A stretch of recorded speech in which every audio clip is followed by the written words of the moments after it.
Good morning, good afternoon, or good evening. You choose the time, place, and platform you choose to listen in on. Find us on Spotify, the Google Play Store, iTunes, or our YouTube channel. This is the Slumpbuster, Episode 4, recording on Wednesday, August 21st, 2019. I'm your host, Julian Martinez. I'm not only joined by my co-host, Aundre Huynh, but on today's episode, we welcome in correspondent Aris Blakeney, who is here to introduce his fantasy football show debuting on our channel Monday, August 26th. On today's episode, we take a look at UFC 241, discuss the preseason AP College Football Top 25, and conclude our NFL divisional preview series with the AFC and NFC West. Without further ado, welcome to the show. All right, guys, how's it going? Welcome in, Aundre. How are you doing today? I'm doing well. How about yourself, Juju? Joe like always, but we are not alone on this podcast. For the first time, our guest correspondent, Aris Blakeney, who is now going to be heading up our fantasy football division. We are excited to have him. We are really interested in getting his insight. And if you are interested in getting his insight, we encourage you to listen into the Slumpbuster Fantasy Football Podcast with Aris Blakeney, which will be brought to you every Monday. And Aris, why don't you tell us about yourself? Tell us what you're going to talk about. Tell us about your show. And yeah. All right. Well, thanks, guys. Glad to be here. My name is Aris. We are going to be launching the fantasy podcast for you guys. We're going to go through tiers of players. We're going to go top 25 at each position and possibly people we should stay away from. And then each week we're going to break down games, go over injuries, how that affects your team, and possible sleepers later on in the season. Week 11 when your team's already shot because your number one pick is already hurt and you need somebody to plug into those spots. So listen to us for hopefully good content. We'll probably get Juju and Aundre in there a couple times, get their info. We're also going to be going down their draft. What would you say? Coverage, Yep. Commentary, and a little bit of crap talk between all three of us. So hope you guys listen to it and we'll have a good season. Absolutely. I think we're all excited for fantasy football season. Like the trash talk, there's nothing that beats draft day in my mind. Some people love Christmas. Some people love their birthdays. I love draft day. How long have you been in fantasy football, Aris? So this will be my 7th year. I am a commissioner in one of them. 7 years now, a couple years as a commissioner. I'm in 3 leagues. It's a fun season, that's for sure. We're going to talk about a lot of interesting fantasy people here on today's show as well. But, my partner here, he's been chomping at the bits to talk about this big fight night that took place on Saturday. UFC 241, we had some big fights, Yoel Costa, Diaz Perez, and, of course, DC versus Stipe. Aundre, why don't you take this conversation away? Tell us about UFC 241. Yeah, definitely. So I want to start by saying, personally, I like individual sports the most, right? Because it's an individual versus another individual. You can't blame anybody. You can't say, our team didn't win because so-and-so dropped a ball or didn't pull their weight. So I love the UFC. It's probably my favorite go-to sport. So to get started, we'll take a look at Yoel Romero versus Paulo Costa first. So overall, I thought this was the best fight of the night, at least most exciting, most action. Even though it didn't necessarily end in a finish, right, a submission or a knockout, there was a whole lot of back and forth. Both guys got a knockdown early in round 1. Tons of action all the way through the second and third rounds. But ultimately, Paulo Costa pulled it out, ended up getting the unanimous decision. And a few, the main things that I saw, unfortunately, it looks like Yoel Romero, getting into his 40s, is starting to lose a step. So he's not as explosive as he used to be. A lot of his go-to moves, right? He has a signature inside trip that he does. He only was able to land it once, and even then couldn't keep Costa down. And part of it may be Costa's just a gigantic, specimen of a human being. But normally, Romero is able to capitalize on those situations. So, unfortunately, I think Yoel's time is sort of coming to an end. He's been fun to have around. Definitely one of the most exciting fighters in recent years. But I think age is finally catching up to him. Well, we talk about Tom Brady and Drew Brees going down in their 40s, and certainly quarterback in the NFL is a little less physically demanding than being locked in one-on-one in an MMA fight. So you could definitely understand why Romero's starting to drop off in these later years. Tell me about Nate Diaz versus Anthony Pettis. This is Diaz's first fight since 2016, Conor McGregor 2. Yeah, so his first fight back definitely started, I guess, a little bit slow. So to me, at least in my opinion, Pettis looked better on the feet. So his striking looked a lot crisper, a lot cleaner.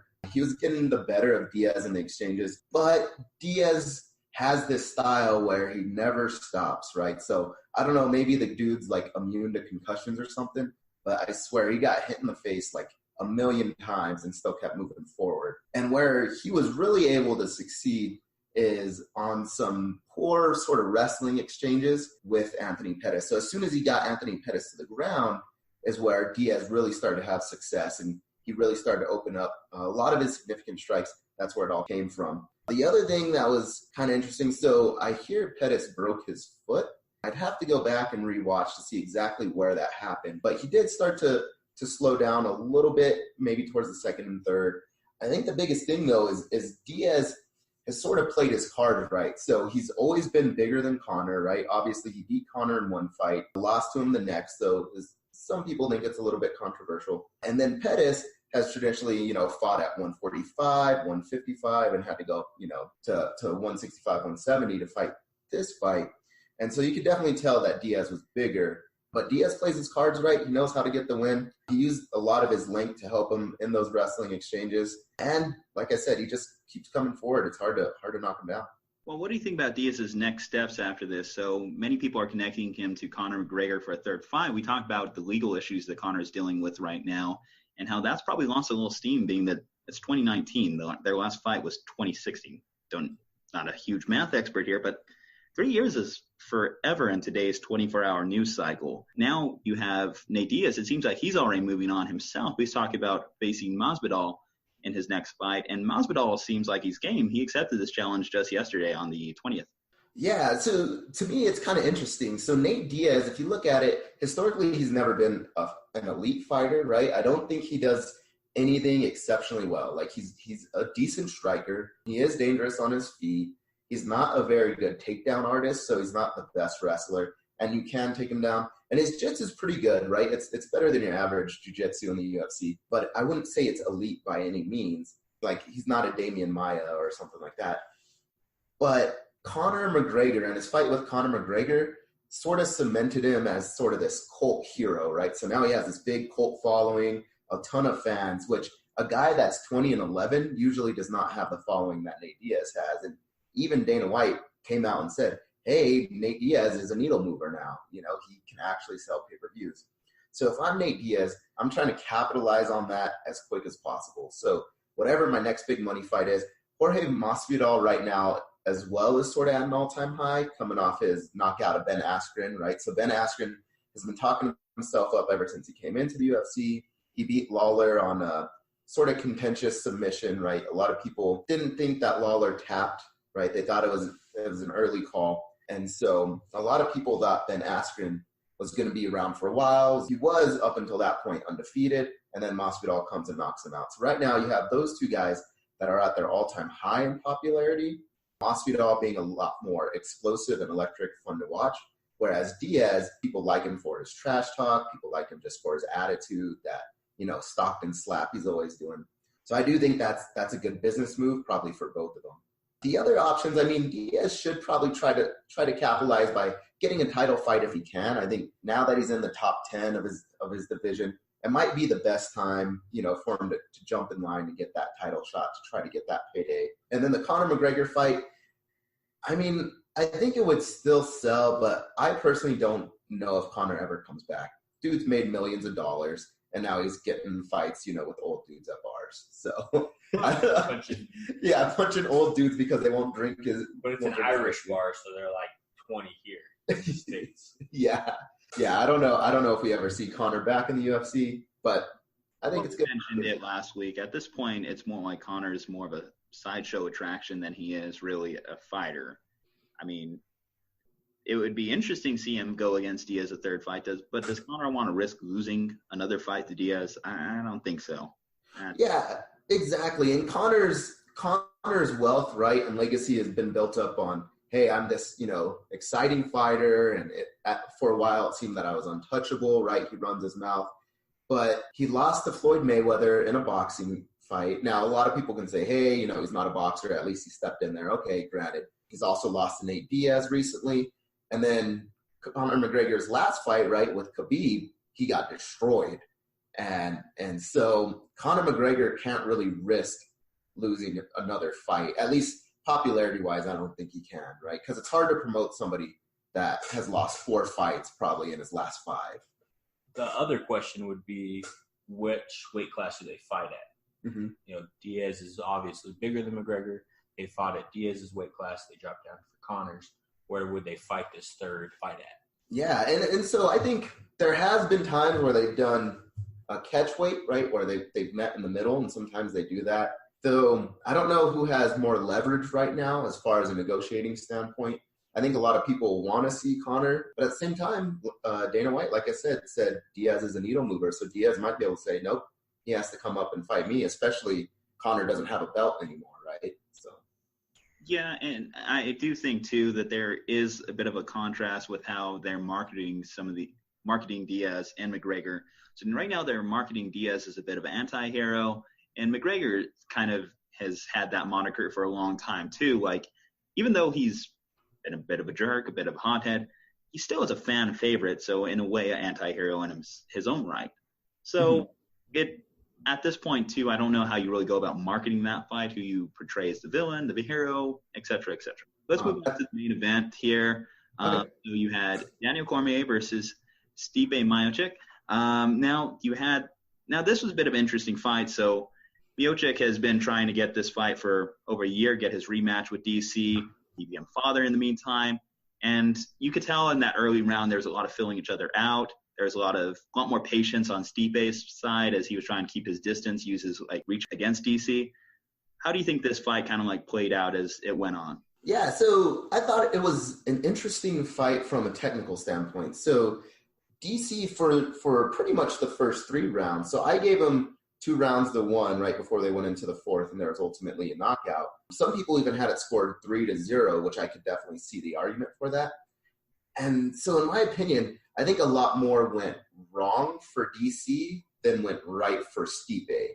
So I'll explain a little bit of what I mean. But so in the early rounds, especially the first, I thought DC was getting the best of the exchanges on feet. So he was landing a lot more hits than Stipe was. DC was doing this interesting thing where he sort of grabs your gloves and holds his hands out to keep Stipe from hitting him.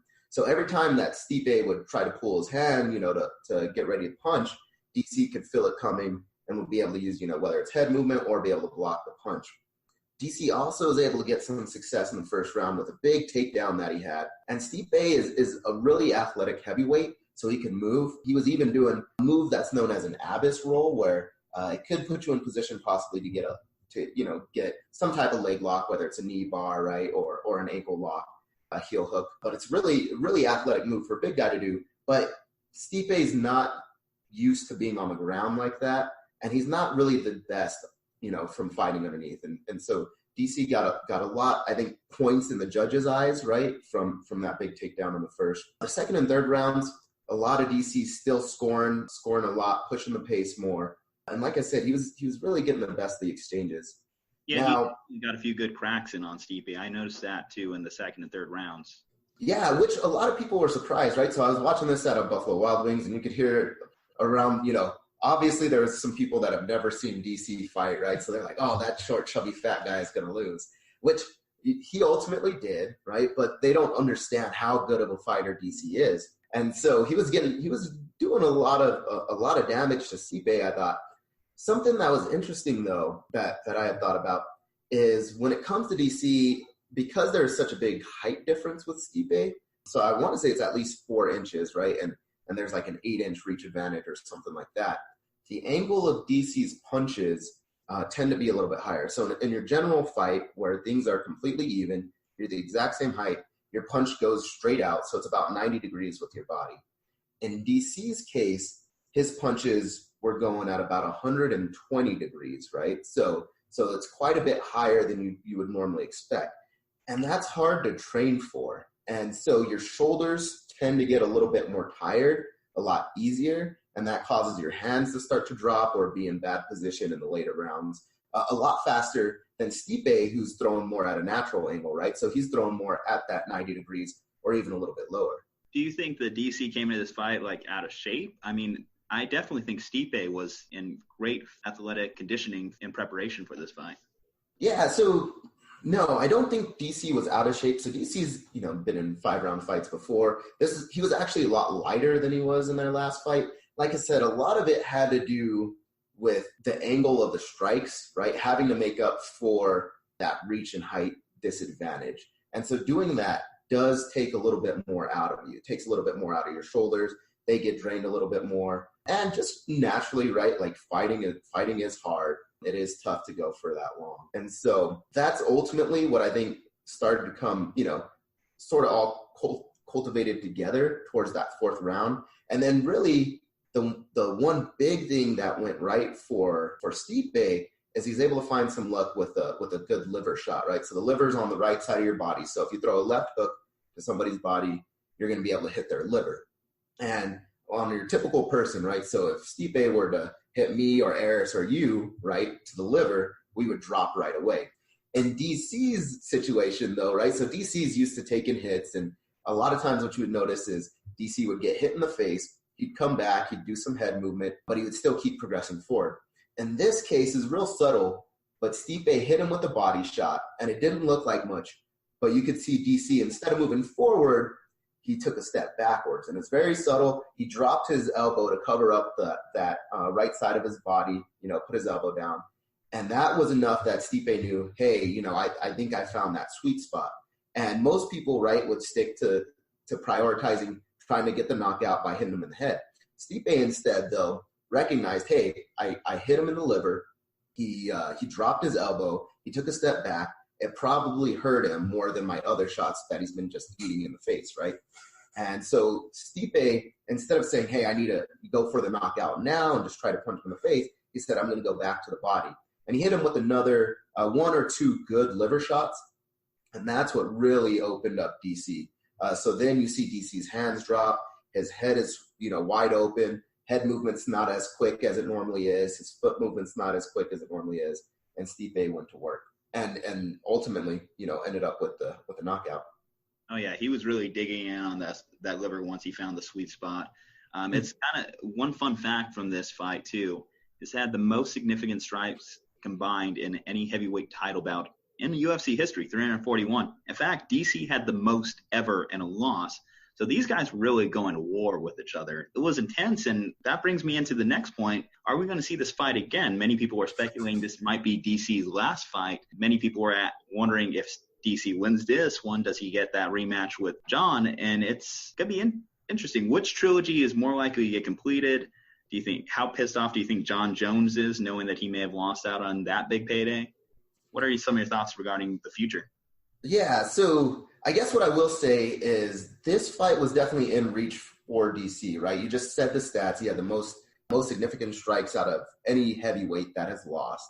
And where I think DC really went wrong is he didn't stick to the game plan of wrestling. The dude, is a world medalist in wrestling. He was an Olympic qualifier.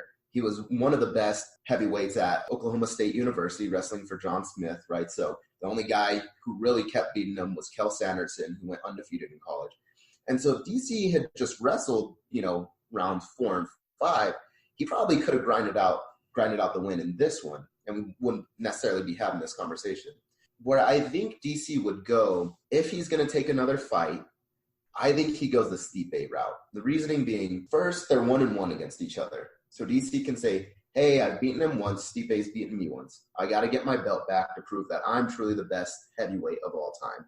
2, DC can easily claim, hey, I was winning that fight up until, the liver shots came and I got knocked out. And had I game planned differently, I probably still could have beat him. So DC has a lot more to claim when it comes to fighting Stipe. When it comes to John Jones, though, right, like granted, John Jones was popped for an illegal substance the second time they fought, but it hasn't ever really been close with John Jones. And so if I'm DC, that's not the fight that I take. I definitely take the Stipe fight. And then if you lose twice to Stipe, you could go out, you could retire. People are expecting DC to possibly retire anyways, right? So even if he loses, what's one more loss? You already, if you retire now, you're going out on a loss. If you fight one more time, try to run it back and get the belt back, you lose again. Okay, you lost 2 out of the 3, but you still retire. Still a loss, but you're good on retiring. But you have the possibility to win. Also, I think the Stipe fight would probably be easier because right now John Jones is in a legal battle with a stripper down here in New Mexico. Yeah. He just got, I think it was a battery charge, so that might linger a while. UFC might try to stay away from him. Who knows with that? So the Stipe fight might be the easier fight to try to schedule with the UFC anyway. Yeah, exactly, right? So John Jones, he's in a current legal battle. I think September 26th is his hearing. I'm not sure where they're at in the legal process, but I do know September 26th is that date. So, yeah, I totally agree. Okay, I'm going to close out the UFC 241 talk with one final question. Is Stipe the greatest heavyweight of all time? So I've been going back and forth with people on this, right? I would say right now you have to give it to him, right? Originally, I would have said Daniel Cormier is the best heavyweight of all time, especially going into the fight. I would have said Daniel Cormier, he's never lost that heavyweight. He's, won 2 belts. He won light heavyweight and he won heavyweight. But Stipe just knocked him out. Stipe's also had the most heavyweight defenses of the belt and defending the belt. He was able to win the belt back from Daniel Cormier. So I think it's hard to argue that Stipe is not the best heavyweight of all time. Now, I do know there's some, other fighters from other leagues, right? So Fedor Emelianenko, we never got to see him in the UFC. I would argue Stipe. All right, fantastic. So moving onward in this podcast. So last week we had a lot of fun going through just that specific week's headlines. So we're going to do the same thing this week. So starting off, let's talk about the AP Top 25 polls came out for college football. College football starting up here within the weekend. And it looks like we're geared towards another Alabama-Clemson title game, as Clemson was ranked number 1 for the first time in school history for a preseason poll. And then Alabama was ranked number 2. To round out the top 5, we have Georgia number 3, Oklahoma number 4, and then finally, within the number 5 slot, Ohio State. What are some of your kind of like thoughts going off of that? Aris, you want to start us off? Yeah, so I definitely do see college football going to Clemson, Alabama, episode 5. It's kind of getting to the point where we're at, or where we were at in the NBA, where it was Golden State and the Cavs every year. I do think I see this, unless something crazy happens with an injury to either Tua or to Lawrence. I think that it's their league. They're going to run the show.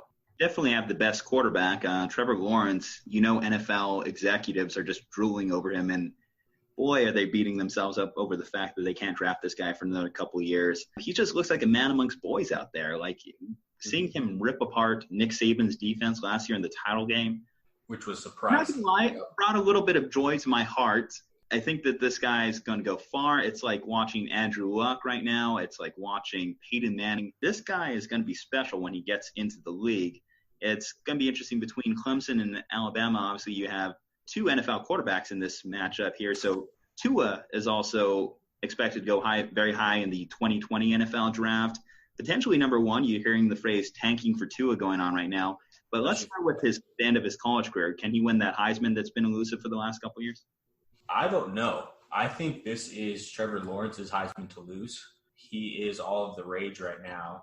It is a 3-quarterback race between him, Tua, and Jake Fromm out of Georgia, who I love. I love Jake Fromm. He's a baller. I got to see him in that QB1 show on Netflix, and he is balled at Georgia. Without Jalen Hurts, I think it would have been Georgia in the national championship game last year, where Jalen Hurts kind of saved Alabama. But I do think this is Trevor Lawrence's Heisman to lose this year.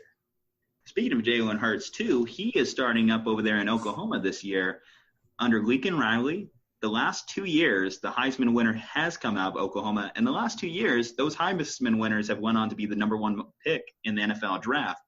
Do we see Jalen Hurts making that leap in the same way that Baker and Kyler were able to?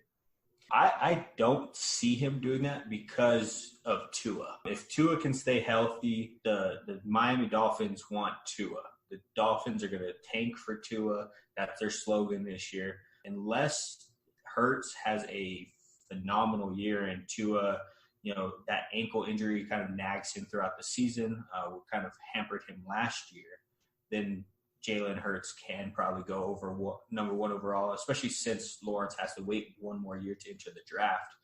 But I still think Tua is going to be number 1. I think he'll be good.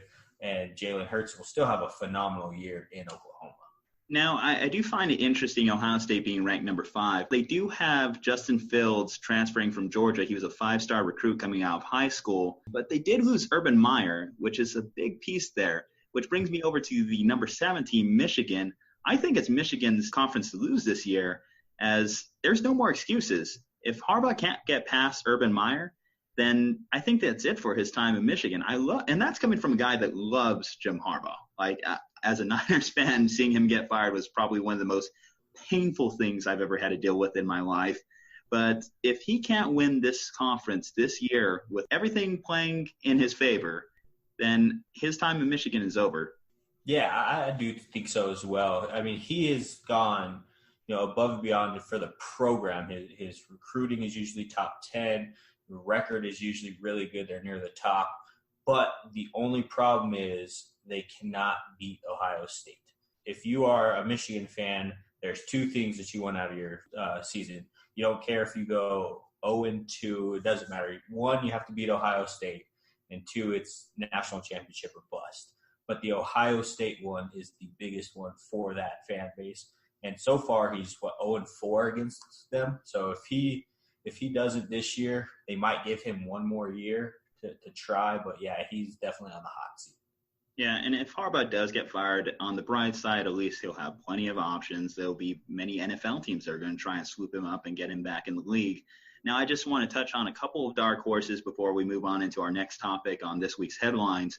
So Texas is ranked number 10. I kind of see them as a sneaky pick to dethrone Oklahoma on top of that conference in the Big 12. As an Austin resident, I'm definitely kicking myself that I didn't go to a game in the last couple of years. But last year, you could definitely tell the buzz around the city. This team is definitely like a year ahead of schedule last year. And now I think with Ehlinger, they're in a place where they could potentially win this conference and get into the college football playoffs. I also want to mention Oregon at number 11. Justin Herbert is a projected top 5 pick, and they are returning all 5 of their starting offensive linemen. And some of their offensive linemen are some NFL dudes there too. So this team is also going to be sneaky to sneak in from the Pac-12. The Pac-12 has been kind of snubbed in the college football playoffs the last couple of years, so maybe they can get in there. Now, moving on in today's topics, we're going to talk about this Jerry Jones and Zeke clash that happened. So Jerry Jones was asked in an interview about Tony Pollard's quality Week 2 performance, and his response was, as I mentioned earlier, Zeke, who? And this didn't really sit too well with Zeke's agent. The exact quote that Zeke's agent, Rocky Arsenio, responded with, "I didn't think it was funny, and neither did Zeke. We actually thought it was disrespectful." To which Jerry decided to respond to, "Look, I've earned the right to joke with Zeke. Period. I've earned that." Has Jerry Jones earned that right? So I think in Jerry's mind, the ability for him to quote unquote joke with Zeke would be, in his mind, he stood behind Zeke through all the legal drama that he's had in the past. So he feels like, I can pretty much say whatever I want to Zeke and he can't take it to heart. But that is, he's not joking. He's pretty much like, we don't need Zeke. He did the same thing with Emmitt Smith back in the day when Emmitt Smith wanted more money and held out. He said that we didn't need him either. But they ended up needing him. They went 0-2 without Emmitt. Emmitt re-signed with them after going the 0-2, and then they went on to win the Super Bowl that year. So they definitely need Zeke, and Jerry is definitely not helping his case with Zeke this year. Do you think it's more of a power thing from Jerry Jones' standpoint, right? Like, I'm the owner, I'm the billionaire, this is my team, so I can say whatever I want, right? And you guys sort of have to suck it up. And do you think he's sort of trying to bully Zeke into coming back? Or what are your thoughts on that? Yeah, I could see him thinking that he could just bully Zeke into it. He's the billionaire. The team is his plaything, so he can do whatever he wants with it. I mean, hell, he has press conferences. What other owner has press conferences for their team unless they're introducing a coach or whatnot? So I do think he is trying to bully Zeke. He's also trying to be like, we're good without him, whereas they are not good without him. Well, I definitely think it was one of the bigger power moves, the fact they decided to extend Jalen Smith 5 years, $64 million, $35 million guaranteed. Now, Jalen Smith, we were talking about this a couple weeks ago. We expected this extension to be delayed another year. So one of my big fights with this whole Zeke holdout in general was that he was skipping in line. In ways, it's kind of interesting for Jerry to skip line in terms of skipping over Amari, skipping over Dak, and skipping over Zeke to pay Jalen Smith. Now, granted, I do think that Smith is one of the better young linebackers in the league. His story overcoming that knee injury was amazing, and it tells you he's a high-quality character guy, and I do think then that's kind of what Jerry wants on his roster long-term. Do you have any kind of thoughts on the Jalen Smith extension before we move on? Yeah, so Jalen Smith, he is going to be a free agent was going to be a free agent at the end of this year. I was surprised. I thought maybe they would have waited till either mid-season or the end of the season to get him. But the interesting part was during the press conference for the extension, somebody asked Jerry a question about what does this mean for the Dak, Amari, and Zeke extensions. And he said, this means less pie to go around. So even now he's testing, Dak, who wants $40 million a year. We haven't heard anything from Amari Cooper. And then we know Zeke wants to be, right around $13 million a year with all the other top backs in the league. So this definitely does mess with their money, essentially, going forward. I also wonder if it messes with the team dynamics, right? So you have these, three offensive, weapons, right, that all want to get paid, that all think they're at least top five, right, deserving of top five. And you could argue about statistics and all of that, but so they all want to get paid good money. And now you have an owner, right, the owner that you play for, basically saying, hey, screw all of you guys. I'm going, to pay one of my defensive guys, and he's going to skip ahead of you, right? So I think in some ways, I don't know if Jerry intentionally wants to send this signal, but it's kind of a signal that, hey, I don't really care about you guys, right? You guys just follow mine when I tell you to.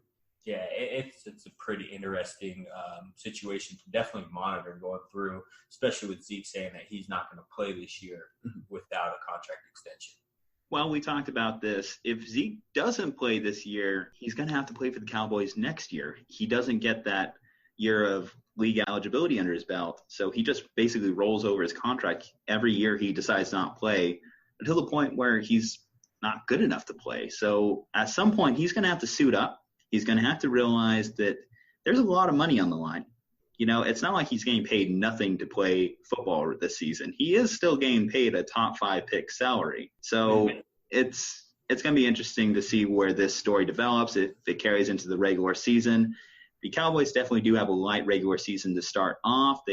Although it does include 2 divisional games, they are going to be against the Redskins, the Giants, and I believe they're playing the Dolphins in that first 3 weeks. So they should be fine until they face the Saints in week 4. Do you think it's possible for NFL players, right? You see this in the NBA sometimes, where a player will just say, hey, no, I'm hurt, right? And so they're still on the team, they're there, and they're quote-unquote hurt, right? We saw this a little bit with Anthony Davis and some of the other players.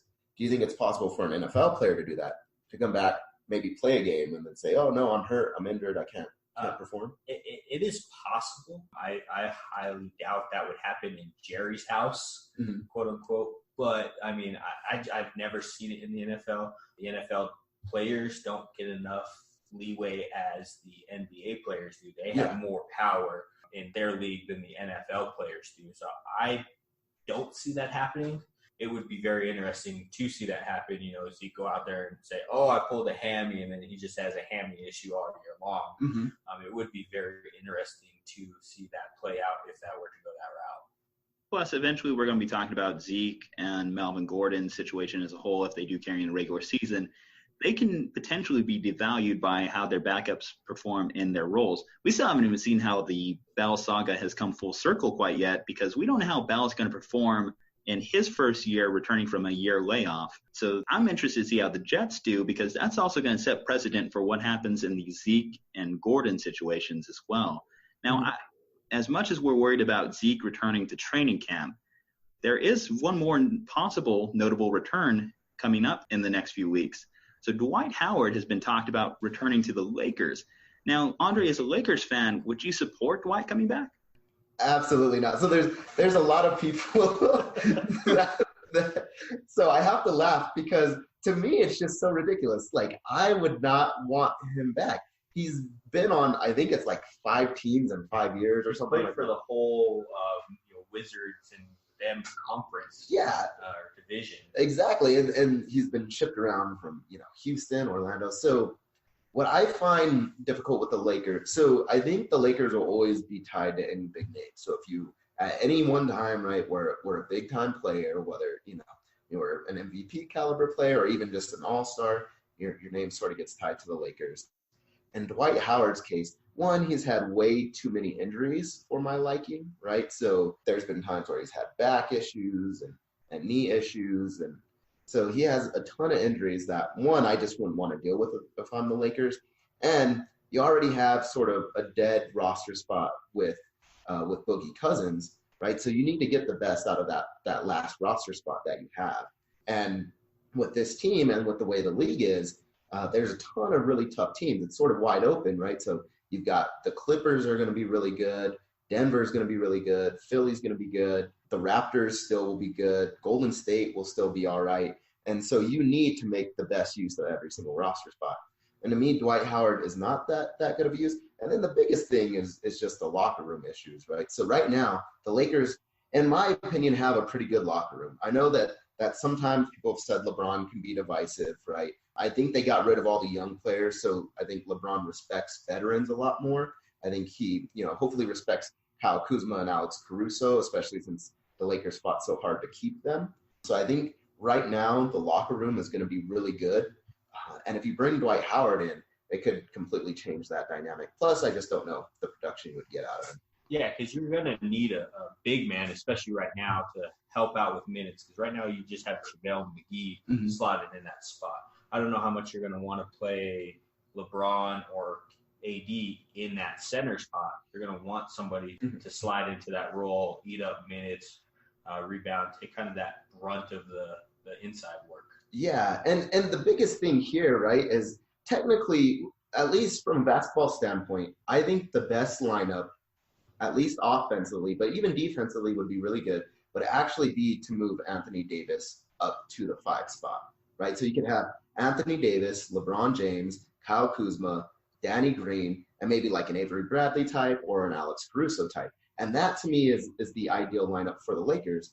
But AD has been very vocal that he does not want to play center that much, right? And so AD can also technically walk at the end of this year. So in order to keep him happy, the Lakers kind of have to say, okay, we're going to play you at power forward and we'll get somebody else for center. Yeah, you don't want to lose him to the Clippers where you've already lost 2 players to the Clippers. Yeah, you don't want to, and a coach, right? You don't want a third player going in your house, essentially, but playing for the Clippers. Yep. Well, let's just play devil's advocate and say, let's say the Lakers do sign Dwight. What role do you think he would bring to that team? Yeah, so, I mean, I think he would be really good at rebounding and defensively. And so if he comes in with the second unit and every now and again with the first unit, right, he can sort of be that big defensive presence that you need. He could be really good at rebounding, right? And if he's close to the basket, he can score pretty decently as long as, he's healthy, like I said. And so I think he would be that sort of extra juice that the second unit would need, especially when we're resting some of our starters. Now, the Lakers have come out and said, hey, LeBron James or Anthony Davis will be on the court at all times, right? So I think that Dwight Howard could possibly pair really well with, whoever it is on the court at that time, helping to alleviate some of the burden on just one of our superstars.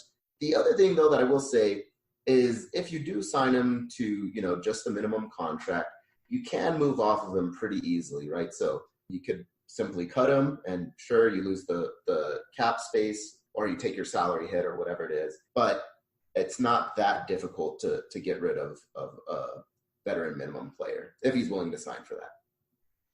So with that said, before we move on to our NFC, AFC West divisional breakdowns, I just want to say on a somber note, we want to remember Cedric Benson, who passed this past week. He was 36 years old. He played for the Bears, Bengals, and Packers. But more importantly, in my community, living out here in Austin, Texas, he was a University of Texas alumni. He was a high school football legend in the state of Texas, which obviously we know how big that is. But, I want to remember Cedric Benson, the person, too. Before this incident happened with him crashing on a motorcycle, he was instrumental in helping rebuild the homes of Austin residents who were affected by the Austin bomber. This took place in 2018, and he really helped change those people's lives. He would go read to school children on his off time as just Cedric. And I think that remembering Cedric Benson, the person, is really big in these moments. And I also want to remember the passenger who was with Cedric when this happened.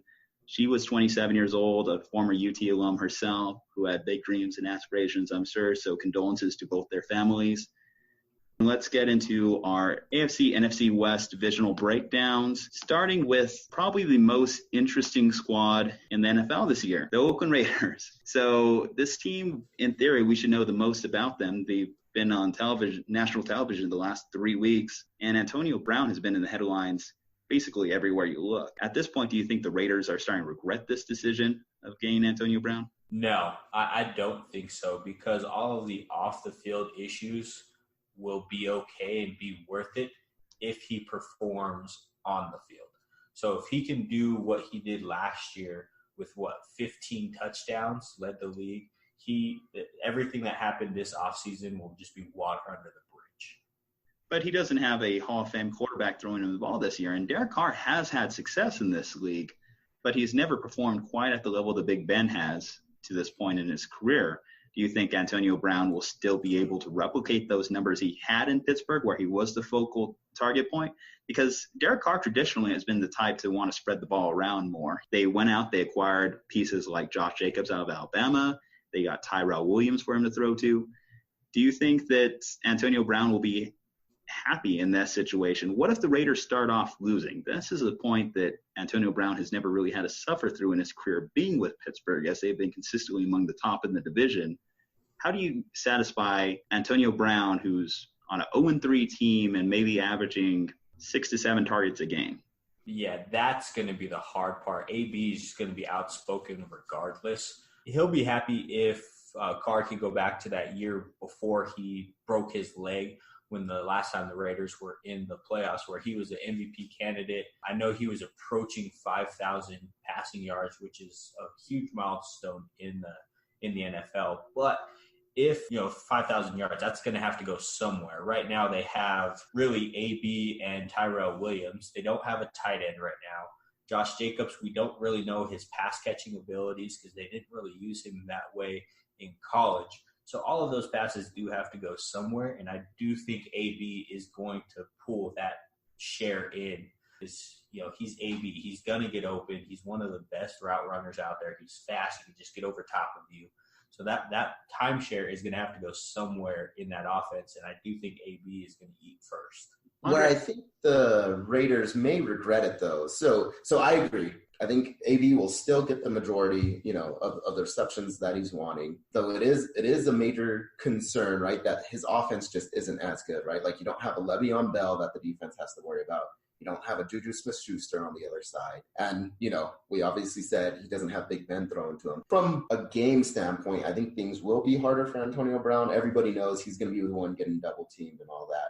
Where I do question, though, if the Raiders regret it, is just from having so many young guys that they're drafting, right? So obviously they got rid of Amari Cooper, got rid of Khalil Mack, so they could start building through the draft, rebuilding again. Is it a bad influence, though? Because we hear so many times, hey, I want, to set a culture. I want to set, locker room and all that stuff. And Antonio Brown right now, right, is basically showing these young guys, hey, you can do whatever the heck you want, and they got to put up with it. Real question is, have the Raiders ever tried to establish a culture other than being the bad boys of the NFL? This is Al Davis's golden child. Yeah. This is exactly who Al Davis wants on the Raiders.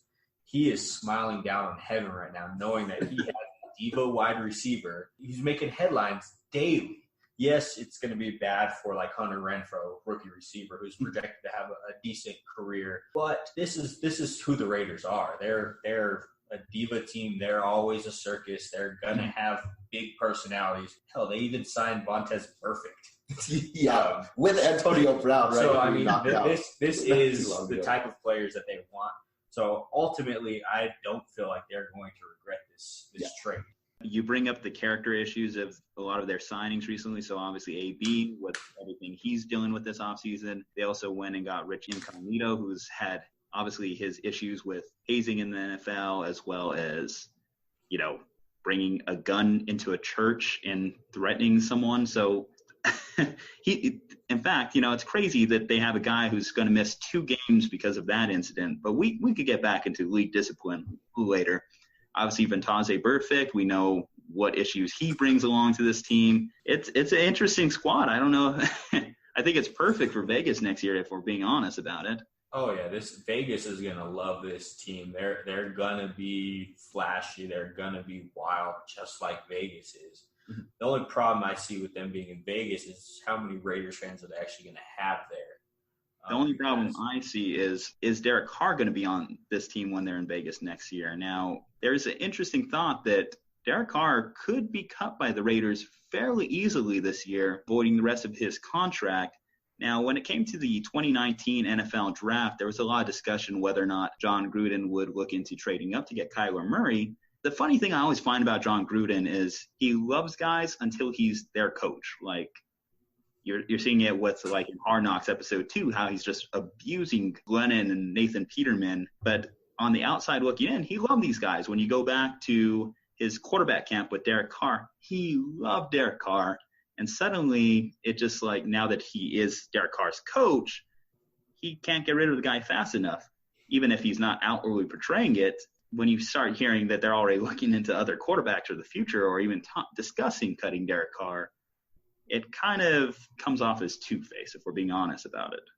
Yeah, and if they get rid of Derek Carr, personally, I'm a Chargers fan. I would love this because then that means they have Nathan Peterman as their quarterback. And well, no one's saying they would do it this year. If you don't remember, Nathan Peterman has like 6 touchdowns in the league and 1,500 interceptions.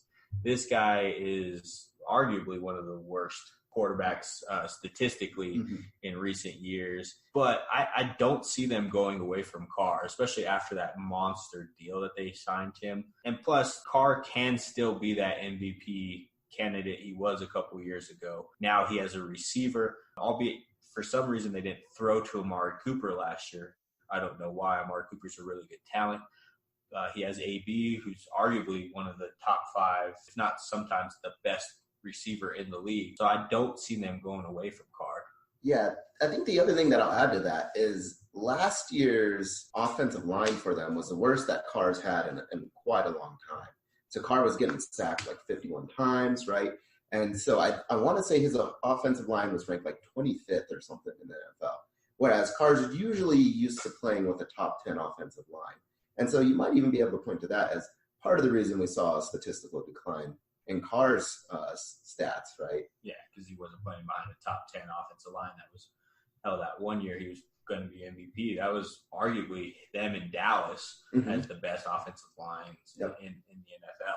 Well, when you watch Carr, it definitely looks like he's creating defensive linemen in his head. He's starting to get a little happy feet, and maybe that's just by virtue of getting hit so hard as he did early in his career, and of course overcoming like a brutal leg injury that one year as well. Now, I mentioned Incognito's name. He is a Pro Bowler talent on the field. Like, if you take away all the issues, he has been in the Pro Bowl multiple times.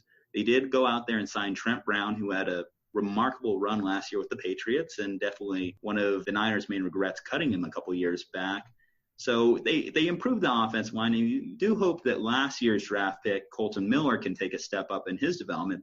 If so, you have 3 potentially solid individuals on your offensive line there that can really ensure this team moves forward into the future. And then, they made some interesting draft picks, which is something you wouldn't really think would happen since their GM is a former draft analyst in Mayock. It's interesting. Mayock came out this week with his quote, "Is Antonio Brown in or out?"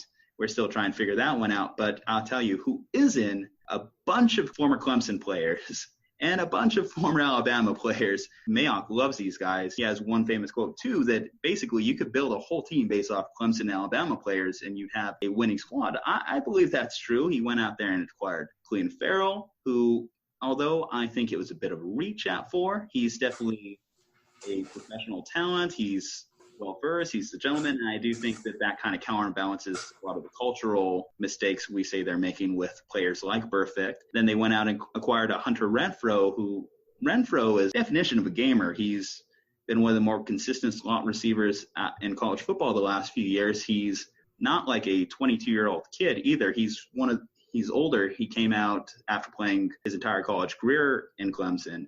So, they got some mature guys coming out of the draft. This isn't just a bunch of unseasoned rookies necessarily, especially playing in big games the last couple of years with Clemson. Yeah, all of their picks, especially like the top 3 rounds, were all played in big games. Most of them played in, I know Colin Farrell played in, 3 national championship games, albeit the saga with Alabama and Clemson. Josh Jacobs, Alabama kid, and Hunter Renfro, who caught that game-winning pass from Deshaun Watson to win the national championship. So all of them have been in big games. They know what it's like to be under pressure. They know what it's like to be in the lights. On paper, they have what can be a good team.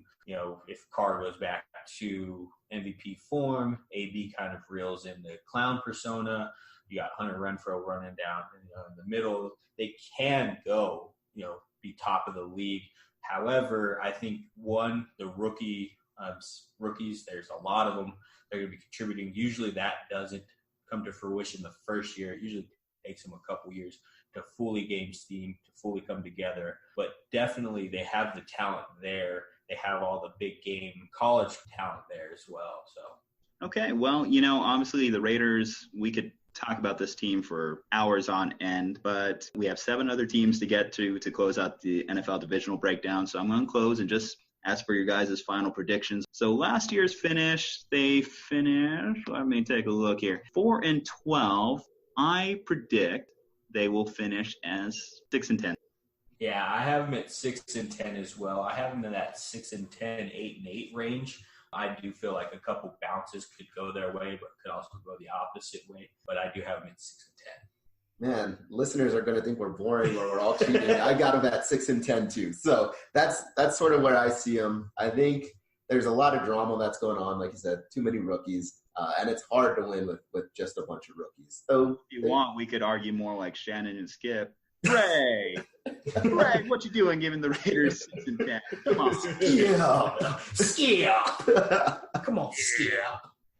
All right. So now as we move on to the Denver Broncos, I guess the main question that always comes about is Joe Flacco elite? No. Moving on past that, on to the San Diego Chargers. No. Denver Broncos. Okay, so, they made a very boring trade acquiring Joe Flacco, but he is a veteran. He has won a Super Bowl MVP. At the minimum, he's not one of these young guys that they've been just throwing out there the last few years ever since they've been trying to find Peyton Manning's replacement.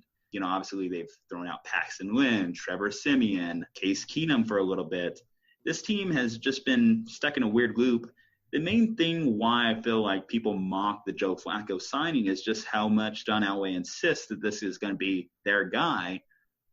Obviously, for many good reasons and many years of watching Joe Flacco, there's plenty of reasons we don't believe that. And I just want to know kind of what you think. Do you think Joe Flacco can not return necessarily to that Super Bowl MVP form, but at least be a serviceable quarterback for them? So he could definitely be a serviceable quarterback, especially with the defense that they have. I mean, you have Von Miller, you have Bradley Chubb coming in, you still have Chris Harris back there. So their defense is still going to be their bread and butter. I think that Elway was thinking, hey, we did this with Peyton Manning. We brought in a Super Bowl MVP. We brought that in free agency. Let's try to do that again. So they bring in Flacco, almost the same thing. He's kind of down and out. He was a Super Bowl MVP. He can ball out, but I just think he's over the hill. I don't think he's going to do very well here. I mean, he's Flacco. What more can we say other than he's Flacco? Yeah.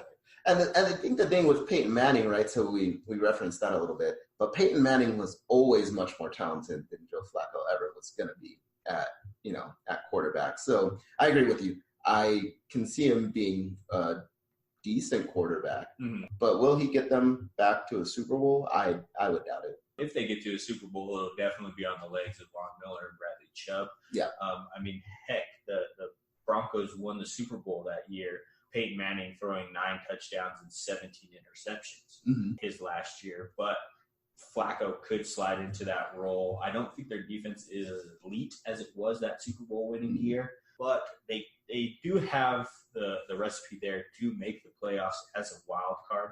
I don't think in this division right now they can win it unless some sort of crazy injury or something happens that way. But I mean, it's Flacco. He hasn't been good the last couple of years. I don't know how much of his performance was due to him being benched or the fact that they just wanted to see Lamar Jackson in Baltimore. But it is going to be exciting to see how he meshes with the quarterback guru in Elway. Well, I don't think anyone's really given John Elway that credit anymore. Now, but they do have a young quarterback behind him, Drew Lock. Now, I've noticed this guy in preseason hasn't really measured up quite how we would have liked. So I don't think we're going to see Drew Lock on the field this year, albeit if they start 0-5. Yeah, you're going to have some pressure from the fans who kind of were questioning the Joe Flacco trade from the get-go. It'll be interesting to see if Joe Flacco will get replaced by a rookie 2 years in a row. I think Joe Flacco is going to stick at, but like you said earlier, this team is definitely going to be carried by their defense. They moved off Vance Joseph, brought in Vic Fangio from Chicago, and Vic Fangio is definitely one of the premier defensive minds in football. If anyone knows how to develop young talent when it comes to defense, it's this guy. He was there during the San Francisco Super Bowl run where he pioneered the development of guys like Patrick Willis, Navarro Bowman, Aldon Smith, that elite Niners group. And then you look at what he did last year with Chicago. It was like Khalil Mack was playing out of his mind last year. And now I look at the pieces he has to play with in Denver. I mean, you mentioned Bradley Chubb, who double-digit sack guy in his rookie year. He's obviously going to take a next step.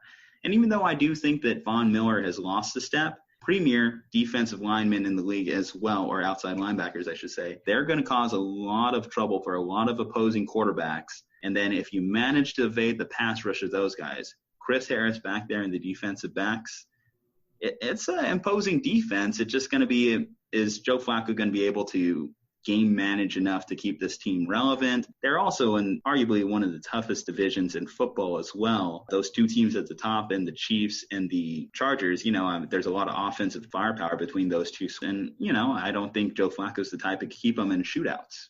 Yeah, especially Fangio. He brought over Calhoun. They brought in Kareem Jackson so that they solidified that secondary, which kind of took a step back last year. But you still have, their quarterback back there in Chris Harris. I'm really excited to see what Fangio does with this defense. I'm also kind of scared, being a Chargers fan, of what this defense can be because they've given us hell in the past. But it's really going to comes down to how well can Flacco do with the rookies that they have. Cortland Sutton, second year, see if he can take a step. You're also getting back Emmanuel Sanders. Hopefully he could be healthy throughout the whole year. And then Noah Fant, their tight end that they drafted. I know that Flacco's usually loved tight ends with Dennis Pitta and Mark Andrews and all of them. So he does rely heavily on the tight end slot. So how can he do? But I think Fangio and this defense, he's going to have him back in the top 10 defensively in the NFL this year. I do think that they definitely made some smart moves in the draft, like trading back with the Steelers was definitely one of the more prudent moves they made, as they were not only able to still draft a quarterback in the early rounds in Drew Lock, but they were able to get Noah Fant. Now I'm hearing mixed things about Noah Fant's training camp. Like, he's been dangerous in the red zone, which, hey, you'll take it for a tight end, but he's not really doing much in the open field, kind of making some rookie mistakes. So I'm going to be interested to see how his development is. You mentioned Emmanuel Sanders. He's also coming off a Achilles tear, which obviously is known as a devastating injury in the NBA, but we've seen a good amount of NFL players manage to bounce back just fine. He looked pretty solid in this last preseason game against the Niners. They're going to be average. I don't really see them doing too much, and I don't think there's a whole lot more to talk about. Aundre, do you have anything left for the Broncos? No, I think you guys hit it all. So hopefully their defense is improved, and hopefully Flacco is at least sufficeable, and I think that's sort of the best version of this team. Prediction? For me, I got him 8-8. Dude, we're doing this again. I'm 8-8 as well. No, I'm going to be different on this one. I have them taking a step back. I'm going to go ahead and give them at 5-11. Really? So you have them worse than the Raiders? Yeah, I just think that the league has definitely moved more towards offensive minds, offensive coaches, and I like a lot more of the pieces on the Raiders team, provided they all play and don't bitch about a helmet. Yeah. That damn helmet. Out of the 30 options. All right, let's go ahead and move on. Yeah, I do want to mention that real quick. There are 30 options, Antonio Brown. 30. The crazy part about the helmet is Tom Brady, the last 4 Super Bowls, has worn the same helmet. He's having to move off of that helmet, and he said, it's what I have to do. It's part of the game. It's a safety issue. Who cares? And you have Antonio Brown over here going, no, I've worn this helmet. I need this helmet. So it's just a weird situation going on. All right. So, Aundre, you're definitely going to have to play the role of mediator for both Aris and I, as obviously when we're talking about the West, we're talking about 2 of our fanhoods, obviously Chargers right now for Aris, Niners for me later on. So you're going to have to play the goalie here. All right, I got you. Down rabbit holes because we can go forever. There's definitely some places we can go with these conversations, and both of our teams have brought us to a lot of dark places in the last few years. So let's go on to Los Angeles. Hey, no, it and will talk about always be San Diego. I'm sorry. If you listen to broadcasts, they're still San Diego. Refs still call them San Diego. ESPN personalities still call them San Diego. They are the San Diego Chargers. The problem is, too, they just feel like little brother right now to the Rams, which is one of the bigger problems. And, you just look at them playing in the soccer stadium right now, and it's not a great look. You could definitely tell their franchise quarterback is the least happy of it. Probably not as happy as he was playing in that quarterback competition against Drew Brees. I don't know, did you watch any of that? Oh, yeah. Trust me. I watched all of those, all 3 of them.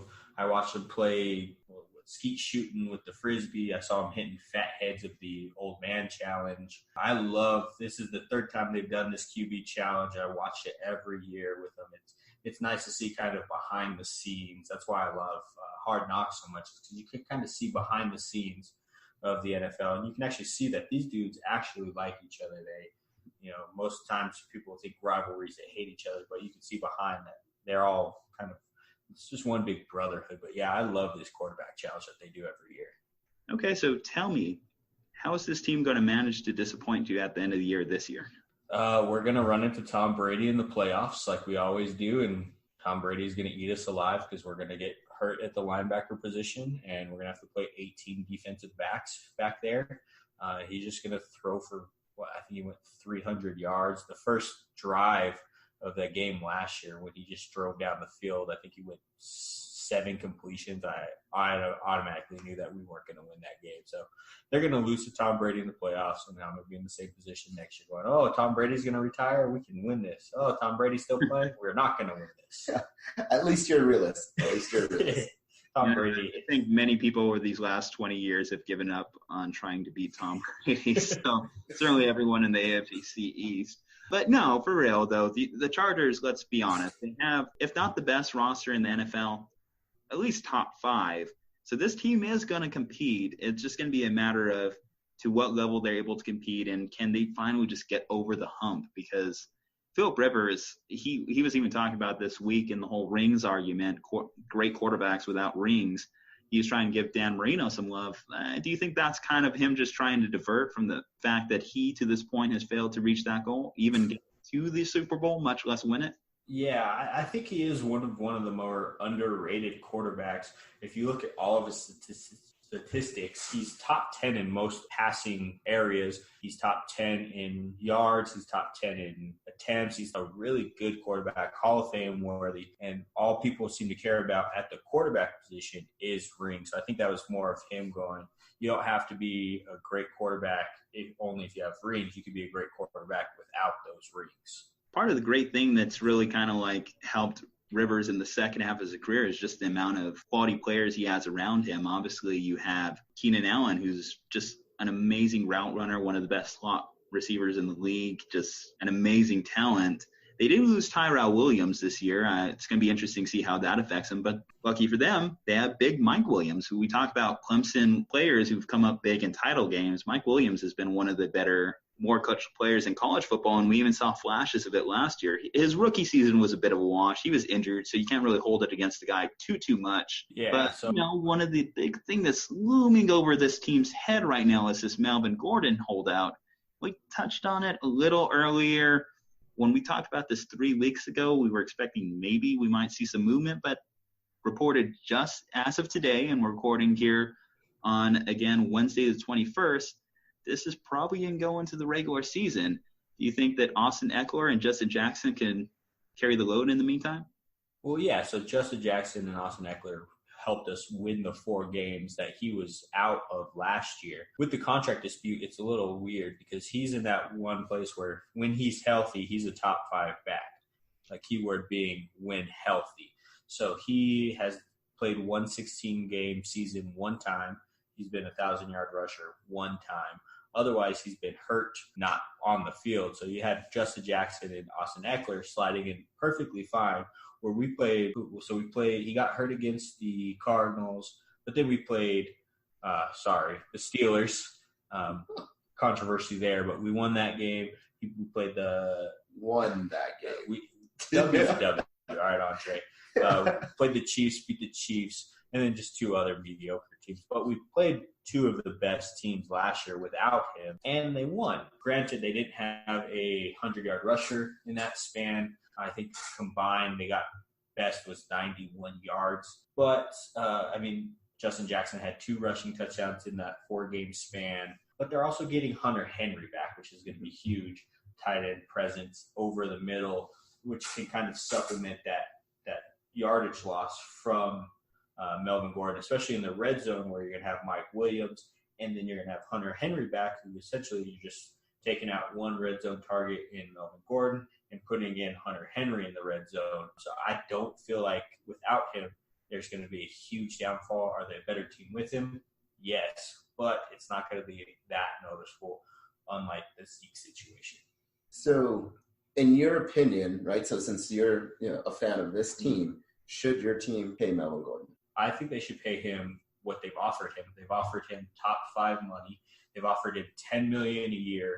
He wants $13 million a year. So $10 million will slot him in the 4th slot behind Gurley, Bell, and David Johnson. Depending on what the Zeke situation is, he'll be top 5 for a couple of years until Saquon comes up and steals that shine. Because if he stays healthy, Saquon will be the highest paid running back. So I think the $10 million a year is perfectly slotted for him. He wants that $13 million a year like the 3 top paid running backs right now. So we'll see who budgets first, if he comes down or if the Chargers go up. But he does have to play this year. He has to come in by at least week 10 in order to get credit for the season so he can become a free agent next year, where ultimately he'll get franchise tagged, and then we'll have the Le'Veon Bell situation. So it'll be interesting to see how it plays out, but I do think that $10 million a year, even 10.5, 11, I can see, but the $13 million, he's shown he can't stay healthy enough to get that $13 million a year. It's a little discouraging. I thought that this would have probably got situated, and you're right, they are offering Melvin Gordon a reasonable contract. So at this point, $10 million, take the deal, Melvin. Like, you're not going to get a better deal. In fact, when we first talked about this a few weeks ago, the reason it was in the news is because he requested a trade. Again, going back to my point when I first talked about that, no team's trading for you because they know if they trade for you, they also have to pay you. Who is that team right now? We talked about running back needy teams. The Texans said they're out. Then there's no perfect situation for him. In fact, the only perfect situation for him is San Diego at $10 million a year. Yeah, and he has stated that he wants to stay a Charger. He wants to retire as a Charger. He wants to compete with LT to be the best Chargers running back, but he wants to get paid. And right now, I think this $10 million a year, based off his first 4 years in the league, it's very comparable to what he's put out there. Because of the health situation, that's probably why they're not giving him the $13 million a year that he wants, and they're only offering that $10 million a year. which I feel you're still top 5. That'll slot you at 4 right now, depending on what happens with Zeke. Prove to the team that you can stay healthy with this next contract, and then, demand that money, hopefully with your 3rd contract, because that's generally where running backs make their money, is that 3rd contract. The ones that do get there, though, is the problem. Especially with the talk of all the guaranteed money going around in the NFL now, right? Like, so there used to not be a whole lot of guaranteed money. Mm-hmm. We're starting to see signs of it. And you're right. If Melvin Gordon can't stay healthy, how much do you really want to guarantee to, a running back that's not going to be out on the field? Yeah, and definitely the Chargers have a pretty rough stretch, that first stretch of games. I think they're like top 10 in difficulty of schedule in that first half of the season. So it'll definitely be telling on seeing how they do. But I do think Justin Jackson can take a step up in his second year. Austin Eckler, of course, is going to be that change of pace back. But I don't feel like there's going to be much of a depletion in offense because they're getting Hunter Henry back. They just signed Dontrell Inman, who's a really good comparable slot receiver next to Keenan Allen. Then you have Mike Williams and you have Travis Benjamin, who's going to slide into that Tyrell Williams role. So I feel like the offense is going to, there's going to be a slight drop because you don't have that top 5 running back. But you're still going to charge on because you still have all those other players around Phillip, who's, one of the best quarterbacks in the league. So when we mention why this team is a top 5 roster, though, it's not just all about obviously their offense. We obviously do believe in their defensive talent as well. When you mentioned Joey Bosa, we're going to be talking about both the Bosa brothers today. And then you do talk about most devastating loss for them so far is losing Derwin James early on. So he was a bit of a rookie sensation. So they're going to miss him for at minimum 3 months. So they might be able to still get him back by the end of the regular season. Let's hope because, he really was a force last year in this secondary. Yeah. But yet at the same point, they got carved to pieces, like we mentioned earlier, by Tom Brady in the playoffs. So was that just a defensive philosophy move? They didn't make the right adjustment? No, so that was more of a health thing. So if you watch that game, they had 3 healthy linebackers. 2 of them got hurt during the game. So they were almost forced to play that 7 DB look that they played and won against the Ravens. But health-wise, they lost Enzo Perryman last year. They lost Jartavis Brown last year. All of their linebackers last year seemed to be hurt. So this year they brought in Thomas Davis to kind of solidify. Hopefully he's still, Thomas Davis of years past and not over the hill Thomas Davis. They're getting Denzel Perryman back. They drafted Nasir Adderley, who killed it at Delaware. Granted, Delaware is a smaller school, but he's still a ball hawk who is supposed to pair really well with Derwin James. But, we have Adrian Phillips, who was an all-pro last year, who can slide into that Derwin James role. And then we still have the nickel slot in Desmond King. So, yes, it's a big hit. We're probably not going to be top 10 like we were last year, but the Chargers still are going to be pretty formidable there as well. All right, well, let's put a number on it. I have this team. They were 12-4 last year. I'm going to go ahead and put them at 11-5.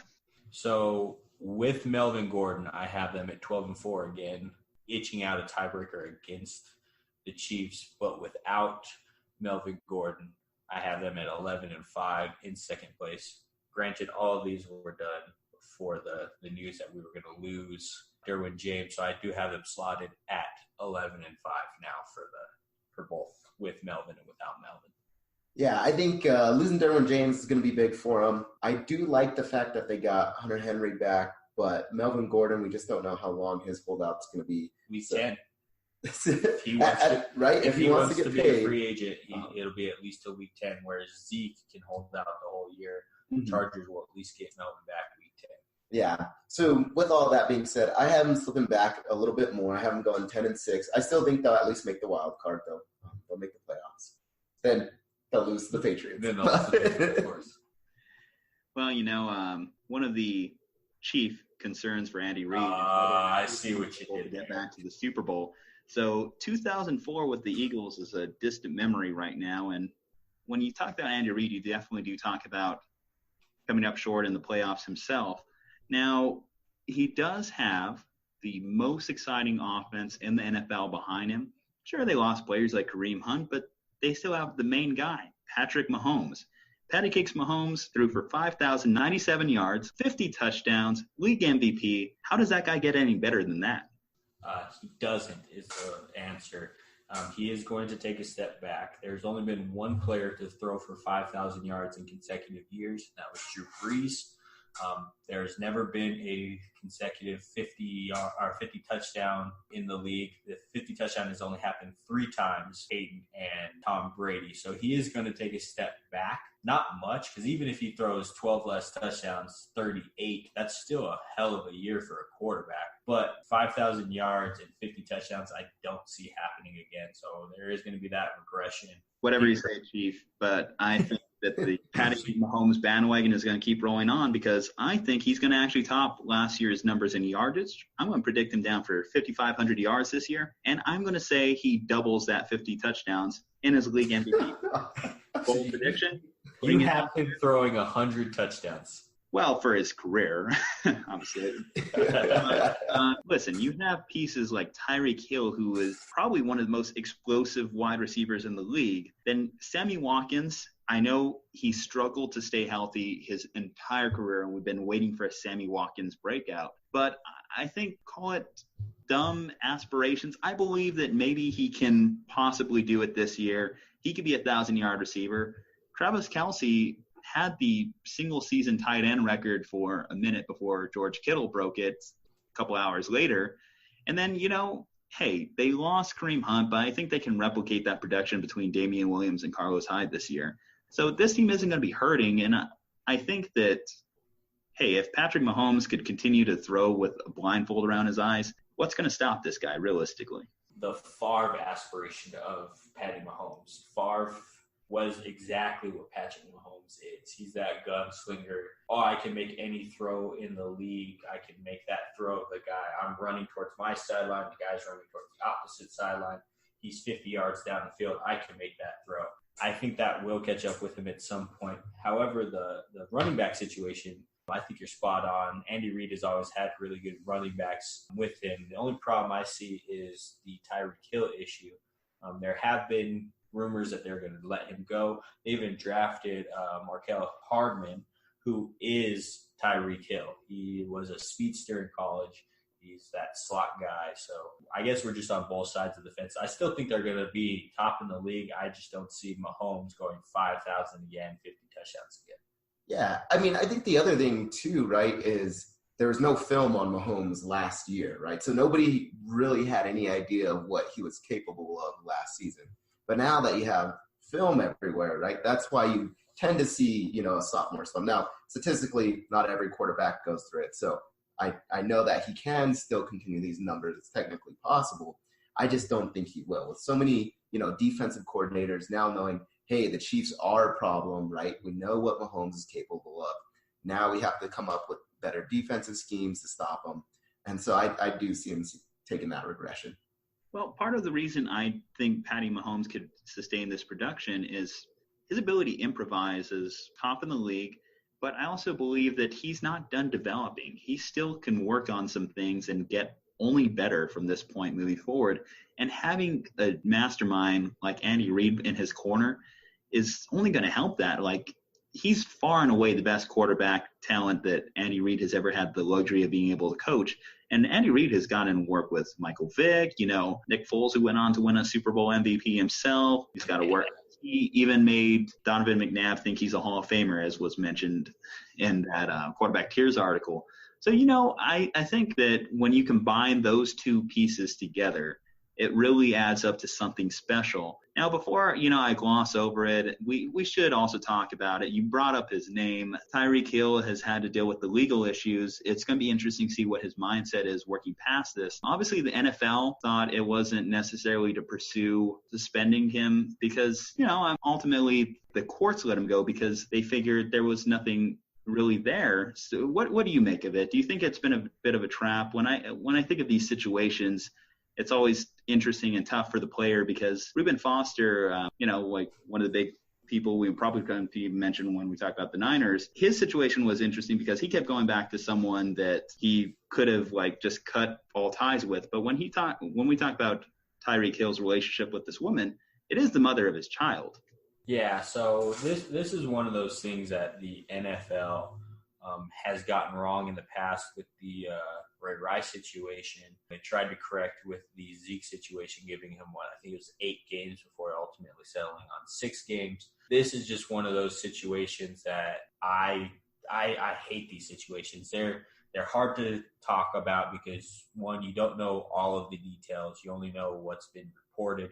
You don't know all of the stuff that's happened in the investigations behind the scenes. And then the NFL seems to be changing their line every situation with the domestic violence, where Ray Rice was banned, Zeke was 8 games. The punter for the Giants a couple years ago, he got banned as well. So they're just so inconsistent with their punishments, with what they try to do legally, that it's just one of those situations that you kind of just have to let play out. But we did have a precedent when it came to child abuse. When it came to Adrian Peterson, he sat out a whole year after it was determined that he had abused his child. There's still a lot of debate onto what even happened with Tyreek's kid here. Like, all we know is the kid broke his arm. Yeah, it's a weird situation. Like I said, they're so inconsistent. Adrian Peterson got a whole year, whereas Tyreek Hill got off, and then it's a situation that they need to get together on and be more uniform with. Yeah, and I think it muddies the water just having Tyreek Hill on tape basically saying, "Hey, I'll hurt you too," right? You need to be afraid of yourself. And so, I mean, it's not a good look for Tyreek Hill, but at the same time, like, they don't really have any evidence that he necessarily was the one that broke the arm. And so it is a strange situation. But I think you're right. I think a more consistent policy and drawing a clear line, saying, at least as clear as you can get it, saying, hey, here's what will happen. Yeah, their line right now is drawn in the sand right next to the ocean that keeps washing it away. So it's one of those things that I feel like with more time, they'll eventually get right. But it's so new in the public eye with all of the Me Too movement and everything with the domestic violence from Ray Rice, Zeke Elliott. It's only a couple years old. They're still trying to figure out where to go with it, but they definitely need to get it figured out. Prior to this whole thing, he was on pace to become the highest paid wide receiver in the league. So it's going to be interesting to see where the Chiefs go from here in regards to Tyreek Hill, whether they're still willing to offer him that same contract. Now, going back into just the team itself, they did actually make some improvements to their defense, which was a bit of a porous defense last year. They added Frank Clark, swapped him out with Dee Ford, who they sent off to the Niners. Frank Clark had 13 sacks last year. Then they added the Honey Badger, which I think is a great addition. He's a great leadership guy, great for the locker room. They did have to lose Eric Berry, but at the end of the day, Eric Berry has only played like one game in the last couple years. So it's helpful to have a guy like Honey Badger back there.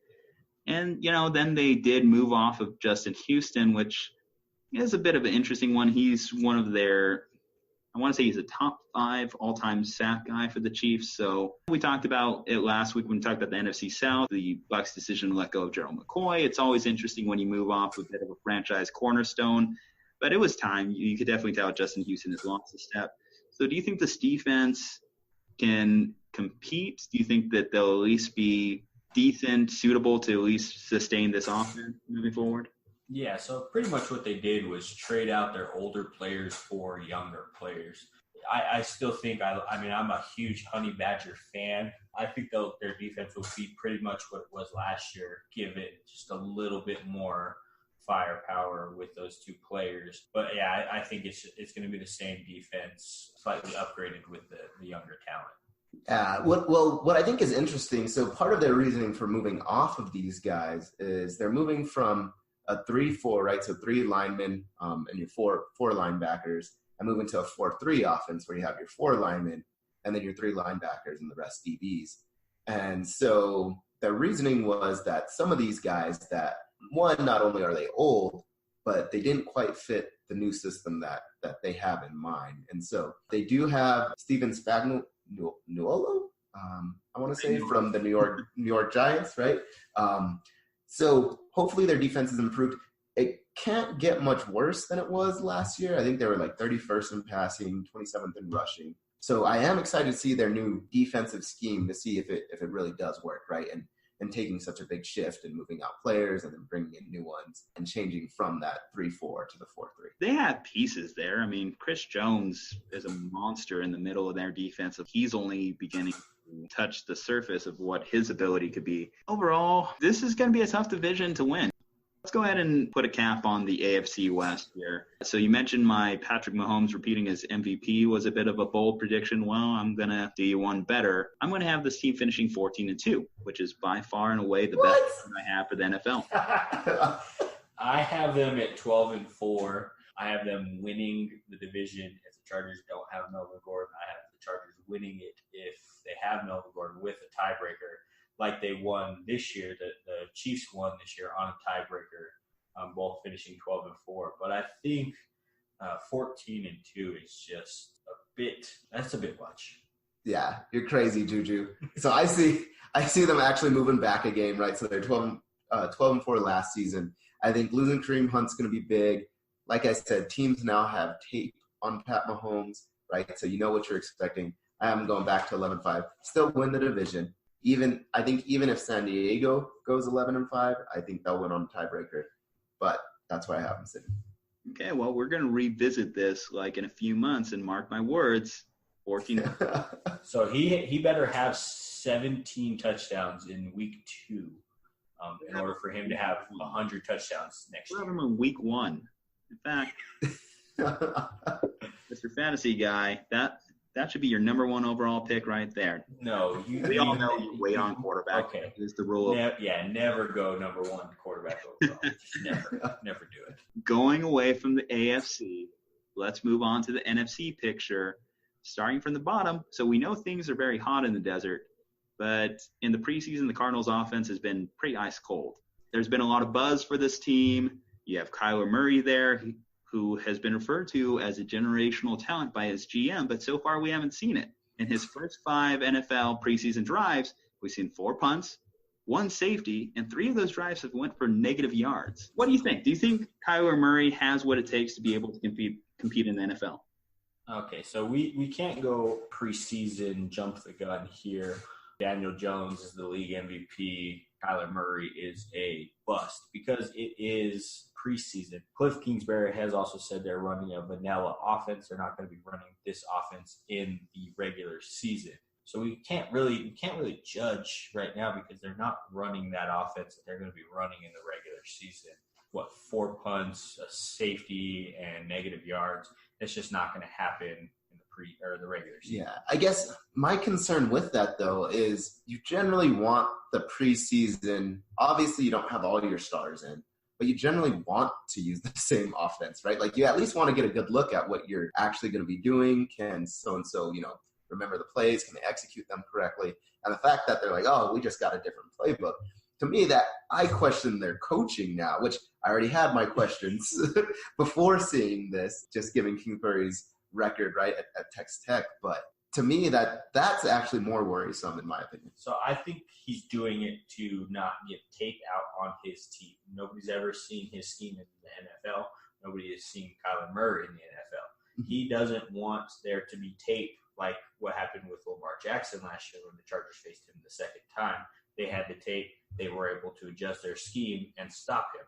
Same thing with Kyler Murray. He doesn't want tape out on what Kyler Murray can do, his weaknesses, his strengths. That way, he gives him a fresh start as the number 1 overall pick. So that's probably why they're doing this vanilla offense. Do I agree with it? No, because I feel like you should do your offense to kind of gauge where your players stand. Mm-hmm. But this is his reasoning. He doesn't want to have tape out there on his offense. Well, whatever you want to call the offense, vanilla, chocolate, raspberry, sorbet, you can definitely tell that this offensive line is terrible. They're atrocious. Kyler Murray has been having to run for his life, and it's no mystery why there's been negative yards. Like, he's been brought down in the backfield or just having to skate out of bounds to avoid contact. They put together some interesting pieces around him. Obviously, you have David Johnson, who was a top 5 back a couple years ago. You have Larry Fitzgerald, who's at the end of his career. Many questioned whether or not he was even going to come back. And it's interesting that he came back, specifically played with Kyler. And maybe Christian Kirk could make another development in his career. But you're definitely not in Oklahoma anymore. He only played 17 games in college. That kind of worries me too. We haven't really seen a lot of Kyler Murray in general. But the one thing I will say is he was well coached in college. Lincoln Riley, possibly the next NFL coach at this rate. Heck, if Kingsbury is that bad, maybe even Kyler Murray's next coach again. Yeah, so that I don't feel like the 17 games is worrisome when you're sitting behind a player like Baker. Baker's a baller. He's going to go out and play. It's the same thing with Miles Sanders, the Philadelphia running back. He only played one season in college, but that was because he was stuck behind Saquon Barkley. It's just the product of where he played at. Look at Mitchell Trubisky. Mitchell Trubisky only played one season in college as well, and this last year, he took a huge developmental step in his game. So I don't think it's a red flag is where you do. I wish they would run their offense so we can kind of get the scope on things, because right now we just have no idea. There's more questions. And then the offensive line problems, they roll over from last year. That's why they got rid of Rosen. It's because Rosen had a terrible year, but he played behind arguably the worst line in the league last year as well. Yeah, and I think that's always the thing, right, is we always talk about, how good is this running back, how good is this quarterback, but a lot of it is dependent on how good their line is. And we even talked a little bit about it with Derek Carr earlier, right, as traditionally he's always played with a top 10 line. His stats have been really good.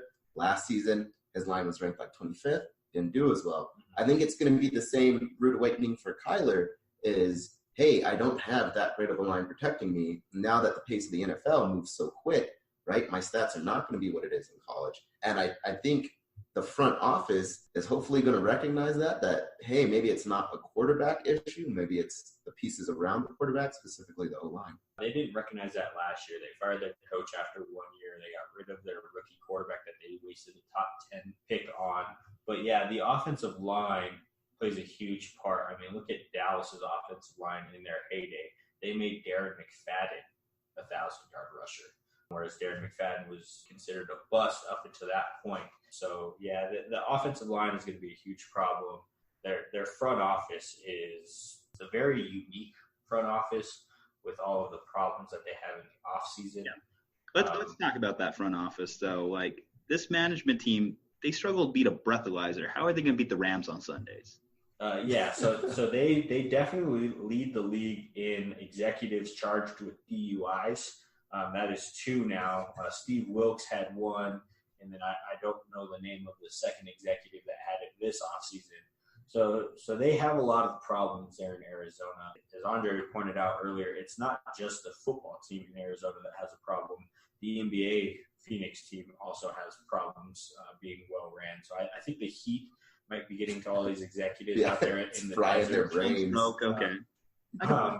But yeah, so Arizona, I have more questions than answers with them. This offensive line, hopefully they could take a step up. But, I mean, it helps that you have a running quarterback, whereas last year you had more of a pocket passer in Josh Rosen. So we'll see how it plays out during the year with the actual offense that they run week 1. So. Yeah. And in some ways, I think it might be a good thing for Josh Rosen. It sucks that, hey, you get drafted right in the first round, then you get traded right away. But for Josh Rosen, maybe he's off in a better system, and now Kyler Murray's stuck in, He's in the Dolphins. He took a step from 32 to 31. And plus, they're trying to tank for Tua. So I don't see him being there for very long either. At this point, his best bet is that the Patriots trade for him for a 5th-round pick to the Dolphins next year. Mm-hmm. And he goes and learns. Actually, he's going to sit behind Tom Brady for another 20 years because that guy's never retiring. Mm-hmm. I mean, look, Tom Brady got Jimmy GQ kicked out of his clubhouse because he wanted to play more. So they're going to be near the bottom of the league again. They're going to take a slight step up, but not much. So with that said, you mentioned the heat stroke. Do you think it was a touch of heat stroke that hit them when they were deciding on who hires their next NFL coach? Because you got to admit, it's so unprecedented that a guy could get fired as a college head coach at a big school, too, where people have had success, and then just randomly get promoted to the NFL head coaching position. Like, I would have accepted Kingsbury to the NFL had he started off as an OC. I could buy that. But it's kind of interesting. He only had 2 winning seasons in his entire time at Texas Tech. 6 years. That was 2013 when he finished 8-5, and 2015 7-6, and he finished 7-6. I mentioned glowing reviews of Patrick Mahomes in our last review, but he wasn't able to win with that guy at the college level. I mean, if you're going to try and bring the air raid offense to the NFL, why don't bring the guy who created it, Mike Leach? At least Mike Leach won at Texas Tech. He was 84-43 compared to Kingsbury. I don't know. I think it's one of the weirder hirings in league history. Yeah, it's a very odd one. I would actually love to see Mike Leach in the NFL because he won a game without a single rushing attempt. That is the ultimate development of the air raid offense. But yeah, Kingsbury is an odd one. He couldn't win with Baker. He couldn't win with Mahomes. And then automatically, bam, he's this offensive guru, and now he has a head coaching job in the NFL. Honestly, they probably just got stuck watching The Bachelor, and they were like, oh, let's just hire the best-looking coach out there that's not named Sean McVay. I mean, I wonder how much it is those quarterbacks, right? So they've seen they're able to develop Pat Mahomes, Baker Mayfield, which arguably they didn't necessarily, right? But so maybe they just assume that, hey, Kingsbury's the reason behind those guys, and so if he can do that with those two quarterbacks, maybe he could coach an NFL team. Yeah, I think it's bad logic. It's pretty strange. I think when you look at the quarterbacks that Kingsbury has had, let's just face it, Patrick Mahomes was such a great arm talent that if that guy wasn't going to work, I don't know who would. And then Baker Mayfield, I mean, he didn't really develop under Kingsbury. He developed under Lincoln Riley, who attributed to a lot of Kyler's success. Ultimately, this is going to be an interesting year for Steve Keim because if the Cardinals fail, they're just going to clean house at this point. I mean, Steve Keim, 4 of his first rounders, excluding this year, aren't even on the roster anymore. So that's terrible. Terrible track record for a GM. He's had 3 head coaches in the last 3 years between Bruce Arians leaving and Steve Wilkes 1 year there. And who knows? He might be talking about a 4th head coach in 4 years if this Kingsbury experiment doesn't work out. With that said, should we really spend too much more time talking about it? I'm just going to call him. Here's my pick. 3-13. They finished 3-13 last year. Same. Yeah, I have them at 4-12, bottom of the league. A little step up, but not much. If they win, it's really going to be they have a puncher's chance. Really, they're just going to put up so many points that they might just be able to squeak one out. But their defense is also pretty bad. Let's be honest about that. Yeah. So I have the same as you, Juju. I'm going to say 3-13. One last question I'll pose: should Kyler Murray have gone the baseball route rather than the football route? Yes, money wise, you can make more. I think baseball is fully guaranteed every single contract. Probably would have had a longer career, less chance of getting CTE. But the game now, you can't touch a quarterback. So I mean, this is the time now to try out football, but I think he should have gone baseball instead. Here's my thing on that. In football, you get the money up front. There's no guarantee when you get drafted in the baseball draft that you'll even make it to the major leagues. So I definitely don't think it would have been worth it for Kyler to stick with baseball. Now, I would have loved to see it, but the thing is, his hit tool wasn't really that highly evaluated. So I don't know if he'd be able to stick really in Major League Baseball, or if he did, he'd probably be more of a utility middle infielder, which, you talk about money, franchise quarterback for an NFL team compared to a more reserve role in baseball. It's definitely shifts in the NFL's favor in that regard, especially, hey, if it doesn't work out with him in Arizona, first rounders get a lot more run in the NFL. He could still be on a team somewhere.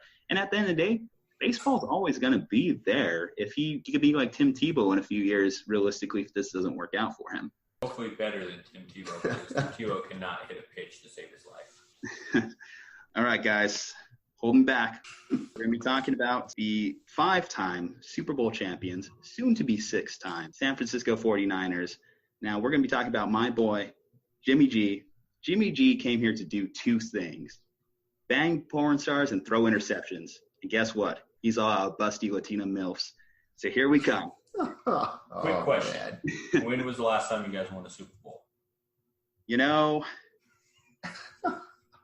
It's been a minute, but you're starting to sound like Cowboys fans. Yeah, we won 3 Super Bowls in the 90s. Though we have been to one, so Either way. Okay, let's be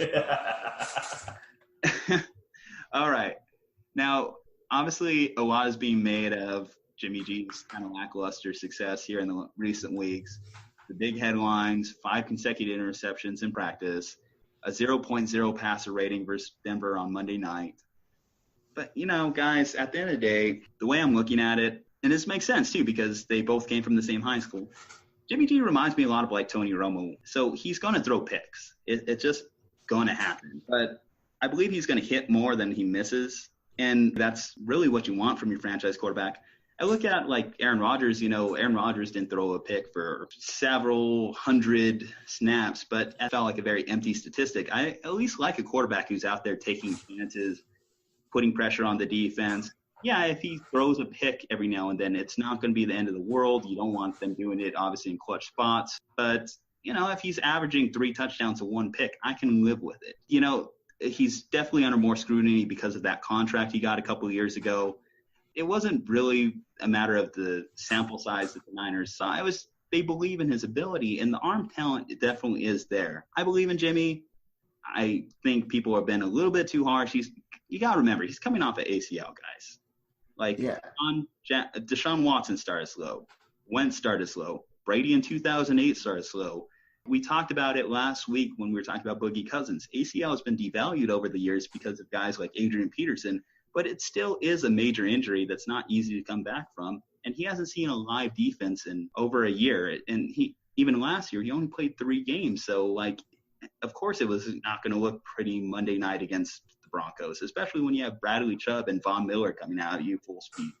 So, Julian, I'll ask you a question. Do you think it's just rust? Do you think it's maybe a mental thing, right? Like he's afraid to tear his ACL again, so that holds him back? Or do you think there really has been physical changes, right? So I know a lot of quarterbacks, right, they shift their weight from their back foot to their forward foot. Has the ACL possibly caused, a change in the way that he applies pressure, and changes and shifts his weight to where he can't be as effective as he once was? You're right. There is kind of like the just being comfortable in his throwing motion again. He was playing with a brace on Monday night, so that in itself is a big adjustment, and maybe he wasn't able to generate enough on those throws that he necessarily needed to make a great pass, like it showed on the one ball he threw for an interception. If he put a little bit more air on it, put a little bit more oomph, he might have been able to get it over the defender, but he also had a guy in his face. Again, a lot of people are criticizing the decision to play Jimmy G in preseason anyway, but I think it's good for him to be taking that risk because it's better that he's gaining snaps now, seeing a live defense now versus week 1 when the games matter. So I'm okay with their decision to play him this week and even in game 3 of the preseason. Yeah, I'm a Jimmy G fan. I think it is rust coupled with that fear. You always hear receivers talking about coming off that UCL that they're a little iffy on making those cuts at full speed, getting in and out of their breaks. And he hasn't played since week 3 of last year. So there's that rust of him getting back into the flow of things. He has a super small sample size in the NFL anyway, sitting behind Tom Brady. So, he hasn't had a lot of playing time. But when he does play, he's fairly good. But that rust factor of that, and then the mental, getting over that mental hurdle of working through that ACL injury and fully trusting it again would be big for him. Yeah, no, I totally agree with you guys. I think it's maybe a little bit of everything, right? So definitely the rust, definitely the mental aspect. And then like you said, playing with the brace is completely different than playing without one, especially if you've gone your whole life, passing a football without having a brace. Now you have this big clunky thing that slows you down a little bit, right? You can't bend your knee as much. Maybe you have to change the way you put your weight on your foot. So I think it's a little bit of everything. I hope he could come back, though. He's definitely exciting to watch. He's very talented. And so hopefully and in past, he hasn't been afraid to, once a play breaks down, to get out of the pocket. He does tend to stay in the pocket, but he will, with play breaks down, he will try to pick up yardage. So it will be interesting to see if that continues or if this ACL injury kind of hampers him and he just pulls an Eli and just falls to the ground whenever people are getting near him. So that'll be interesting. Well, one thing I think that's going to take a lot of pressure off of him is the Niners have actually developed an interesting defense here. They've drafted in their last 5 drafts, 4 of them have went defensive line on the first round. Eric Armstead in 2015, Buckner at 16, Thomas in 17, and now Nick Bosa number 2 overall this year. I think that this team is going to cause a lot of issues. They didn't necessarily improve their secondary, but I think they're going to put enough pressure on quarterbacks to where they might be able to recover that. At the very least, they do have Richard Sherman covering one side of the ball, and last year he only got 25 catches in 14 games, so he really bounced back very nicely off of that Achilles tear himself. The only thing and the big problem that it always comes back to so far with my Niners is just these injuries are ridiculous. When it comes to Nick Bosa, he's suffered 2 injuries in just his short pro career. A hamstring in day 1 of OTAs. Now he's dealing with this high ankle sprain, and it's so discouraging because prior to him going down, you were hearing some of the beat writers from there talking about how he was comparable to a young Aldon Smith or a rookie Aldon Smith. Now, if it's been a long time since Aldon Smith has played in the league, and many people just remember him for his faults off the field. But in his rookie season, he had 14 sacks, and then he followed that up in year 2 with 19.5. So when you're getting compared to that guy in terms of playing ability, I think it definitely speaks volumes. But this guy just needs to get past the injuries at this point. But it's not just him. They also acquire D Ford this year, and he's dealing with knee tendonitis. We're talking about that a lot with Gurley. They acquire Quan Alexander. Well, he tore his ACL last year. So is it that this team just acquires players with injury problems, injury concerns, or is it just like they're doing something wrong? Last year, John Lynch and Shanahan went and fired the entire training staff in hopes that they could turn their luck around with that.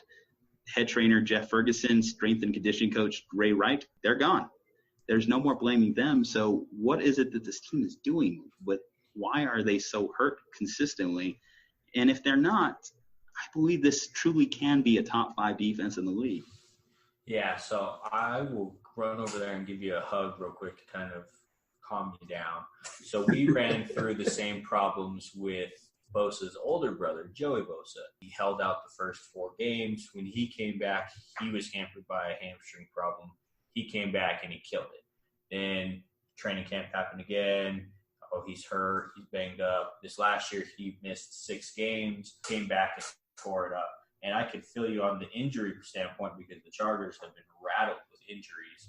I don't know if it's a training staff issue because the Chargers still have the same training staff in place that they did 4 years ago when they went 4-12, and they haven't had as many injuries. So I don't know if it's a staff problem or if it's just, hey, you're just getting guys with some injury problems. But I do like what they're doing on defense with the additions of Ford, Quan Alexander, getting Bosa.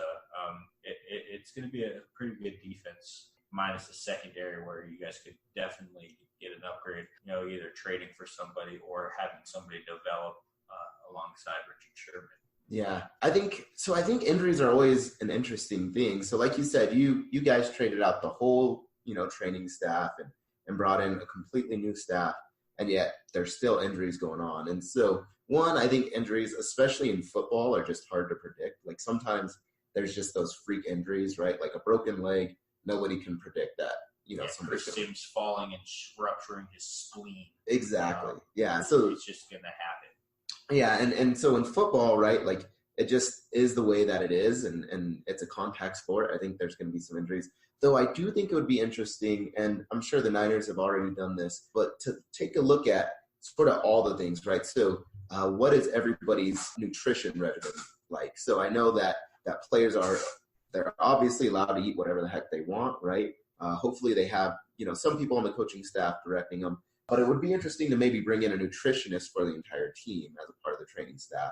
Of course, looking at the training practices, training techniques, but then constantly doing field examinations. Like I said, I'm sure they already do it, but making sure, hey, our practice facilities, as good as they can be, right? Like make sure there's no weird dips, no weird holes or anything like that. And then honestly, maybe they do have to look at sort of the coaching situation and how they run practices, because there are some coaches that have been been said, hey, they run practice a little bit too hard, tires, their players out, or, they allow a little bit too much contact. So I think it could be a multitude of different things. This is definitely going to be a make or break year for the Lynn Shanahan regime. So they signed a 6-year deal 3 years ago, midway through that deal. And if they miss the playoffs this year, I think one of those pieces is gone, and I don't see it being Shanahan because I think there is something there to Kyle Shanahan. Obviously, he's shown he can elevate talent. We talked about it when we discussed the Falcons. There's just been a huge hole in their OC department ever since Shanahan left, turned Matt Ryan into MVP.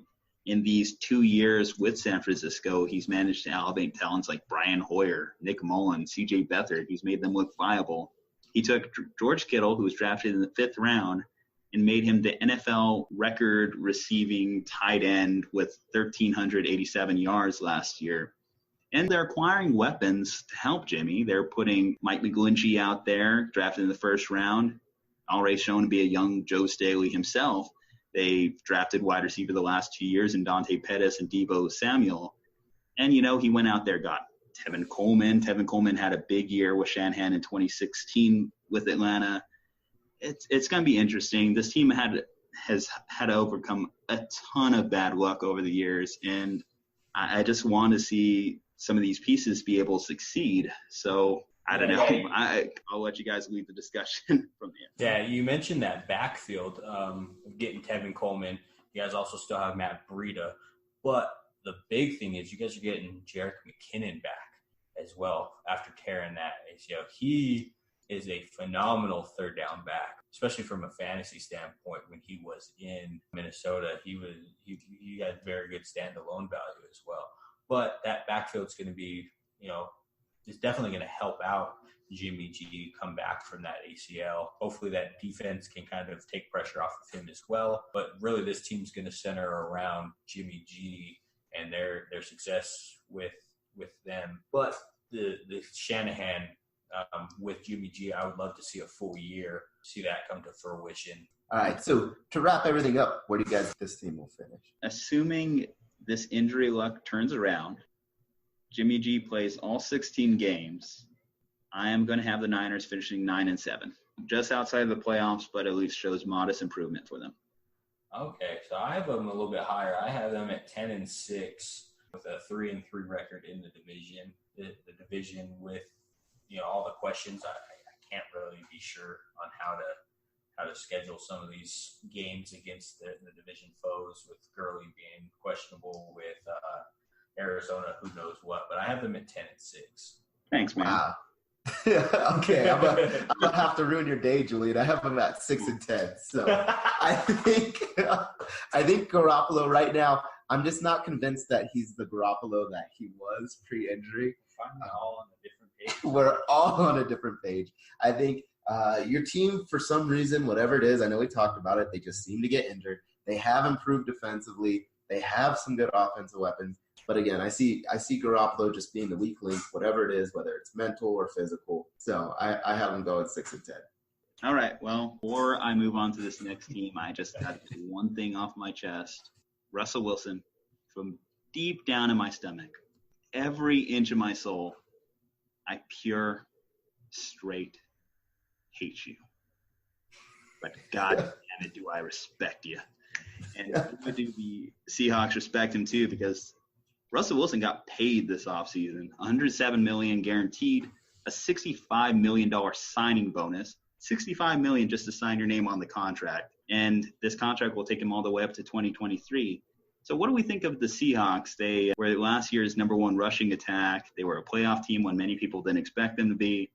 Can they repeat that success, or is the Legion of Boom going to hold them back?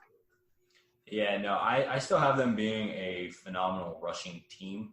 They do lose Doug Baldwin. That's going to hurt Russell quite a bit. They did draft DJ Metcalf, but in college, DJ Metcalf ran two routes, the go and the hitch. His lateral movement was kind of iffy in the combine. But the offense is still going to go through the ground, even though they have, Russell with a phenomenal arm. But, yeah, I think that they're just going to be middle of the road type team again this year. Yeah, I think, part of the trouble that comes when you give quarterbacks and other positions, those big contract extensions, is you sort of have to make cuts everywhere else, right? Especially since football has a hard cap, right? So out of all of the major sports, they probably have the strictest cap compared to, the NBA and MLB. The one thing that I will say, though, is they do have Pete Carroll, who, no matter what, is, always going to help them out. So, so I think Pete Carroll's definitely one of the best coaches, at least in this division, if not the best coach in the division. So I do think that helps a little bit. I also think if DK Metcalf is healthy, right, they could be really good. But, of course, DK Metcalf is hurt right now. Well, I have two things in regards to that. So, first off, you mentioned Pete Carroll. So, I guess the main thing is, does Pete Carroll have one more Super Bowl run left in him? No pun intended, no joke there. We talked about last week the Falcons being the most notorious, NFL meme, 28-3.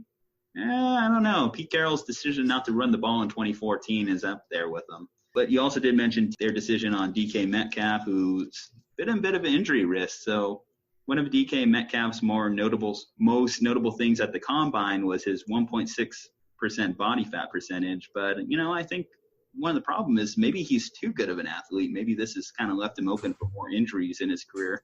So it was a bit of a risk to take a Combine darling, but he's a big target. He's definitely going to be hard to bring down if he's healthy on the field. And, let's also mention, they do have some interesting weapons in the passing attack. Tyler Lockett, unprecedented season he had efficiency-wise. Only 10 times in the last 10 years has someone not dropped the pass when they've been targeted at least 65 times.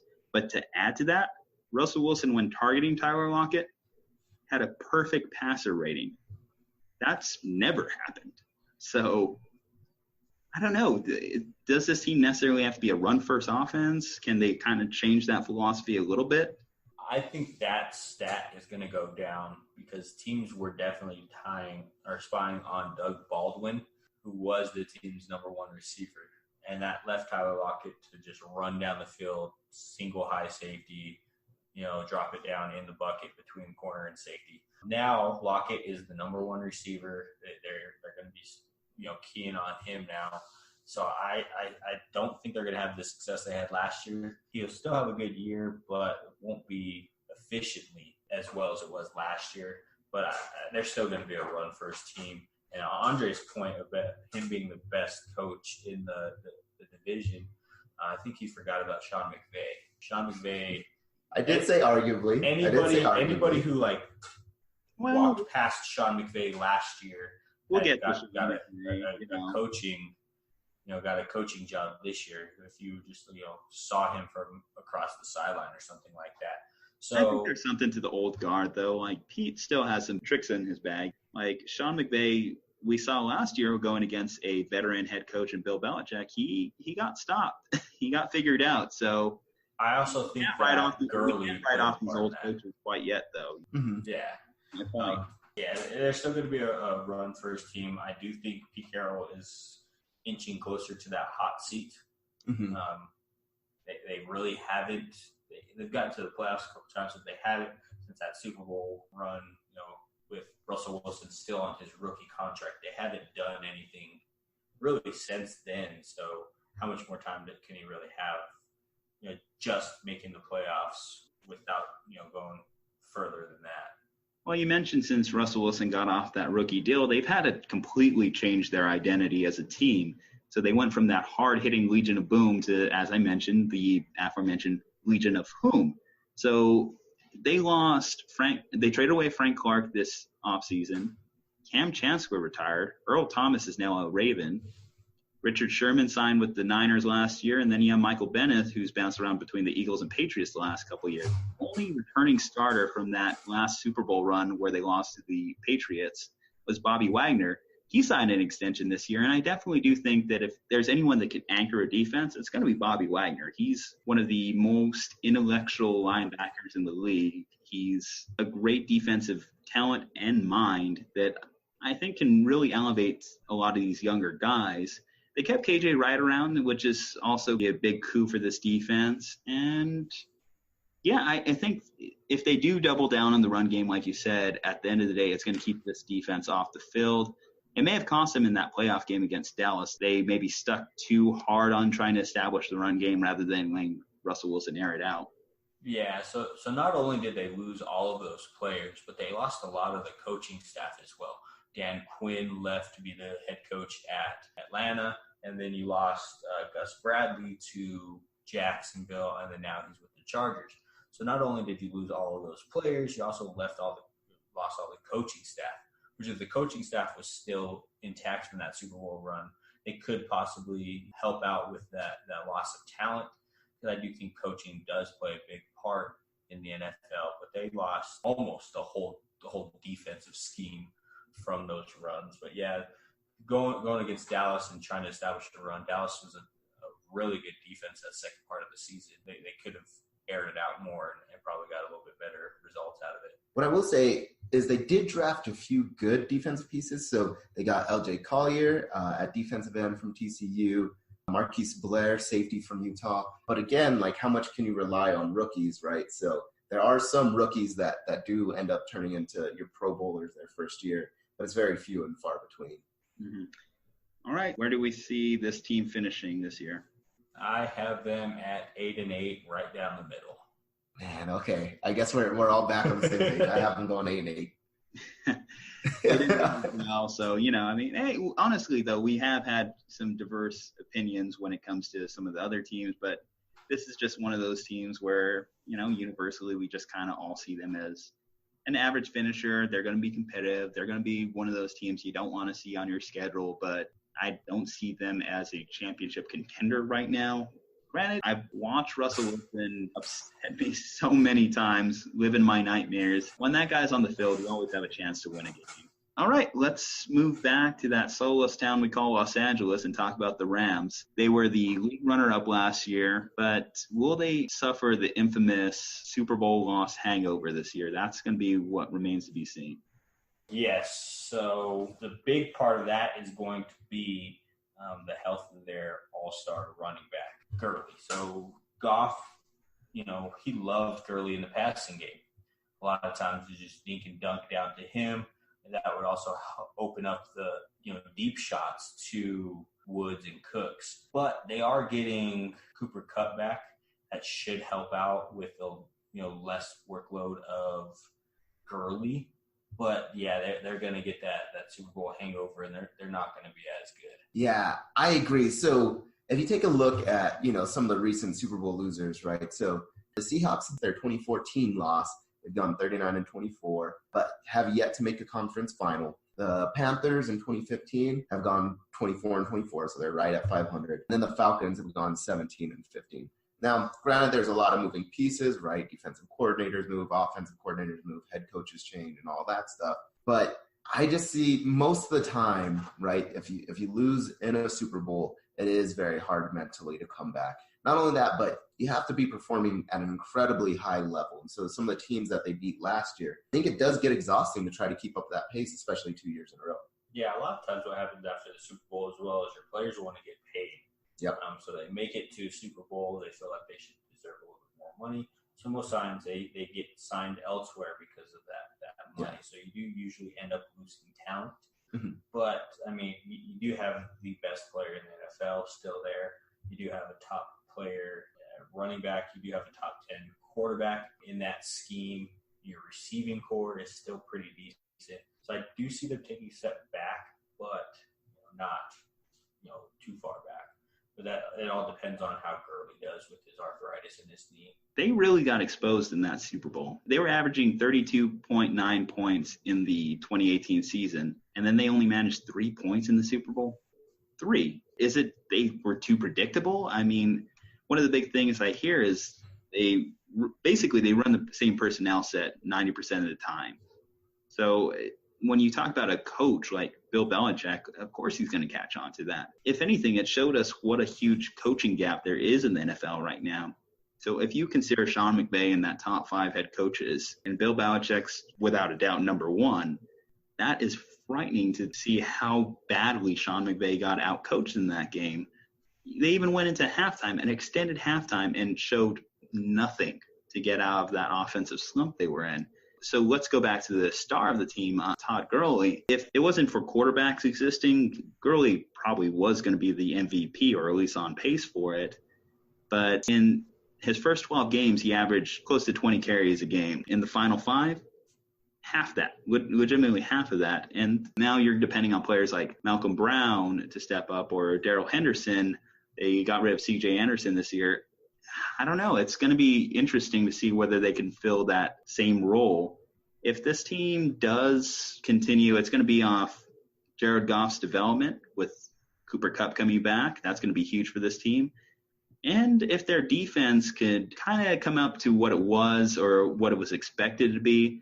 So for everything that went wrong in the Super Bowl offensively, their defense is still top notch. They only allowed 13 points to the Patriots and Brady. So you definitely can't fault Wade Phillips. You can't fault Aaron Donald. I think, that's going to keep this team relevant in this division and overall when it comes to championship contenders. Yeah, so I think the Super Bowl would have played out differently with a fully healthy Todd Gurley. 3 points definitely is a product of not having him. They mostly used C.J. Anderson. But, yeah, that defense did everything they could to try to give it to the offense. But, Brandon Cooks does need to catch that ball in the back of the end zone. But definitely Gurley not being there hurt them severely in that Super Bowl. But yeah, they did. They added quite a few pieces to help out with that defense with Eric Weddle, who is one of the most knowledgeable safeties. You have Clay Matthews, but is Clay Matthews old Clay Matthews or over the hill Clay Matthews? So we'll see kind of how it goes. But yeah, it's more health of Gurley than anything else with this team, I think. Yeah, and I think a lot of it too, right, might have been too much newness and lack of experience, right? So on the coaching part, right, Sean McVay hasn't, been in such a big situation against an incredible mind like Bill Belichick, right? Jared Goff had never played in a Super Bowl before. So you have a lot of these really young guys that maybe can't make the adjustment. So if you have a young head coach, if you have at least really experienced players that have all been to a Super Bowl before, they know how to make those adjustments. They know how to say, hey, okay, if our game plan's not changing, what is it that we have to do, to step up to make changes? But when you have both a young coach and young players, right, that are inexperienced, it's hard for anybody to really make those adjustments against somebody that's talented like Bill Belichick, and then, of course, Tom Brady being the greatest quarterback of all time, right? Well, they have another year of flexibility in terms of Jared Goff. So obviously we're talking about everyone wanting to get paid right now. Jared Goff is going to be an interesting contract when that comes up. Though in his same draft class, obviously Carson Wentz got a big deal. But if you're Jared Goff, you've been to the Super Bowl. You are miles ahead of where Carson Wentz is right now. Sure, we saw Wentz perform at arguably MVP level, but be able to perform in the playoffs is a completely different thing. And we saw how that was evaluated when it comes to Nick Foles still and other quarterbacks that have been able to win when the games matter even more.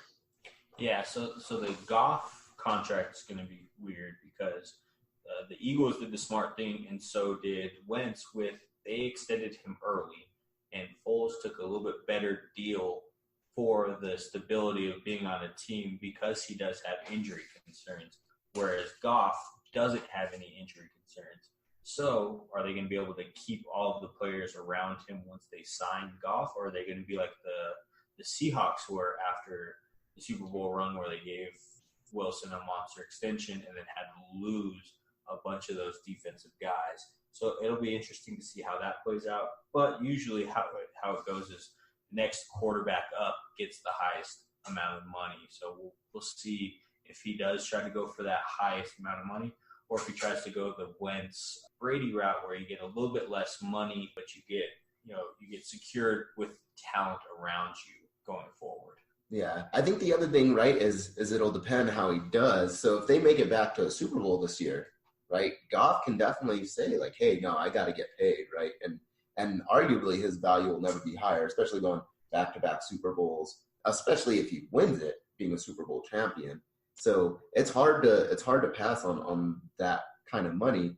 That being said, there is value, right? Like, so if you as a competitor realize that, hey, no, I do need my pieces around me, I do need a good team, you're right, it's better to go the Tom Brady route.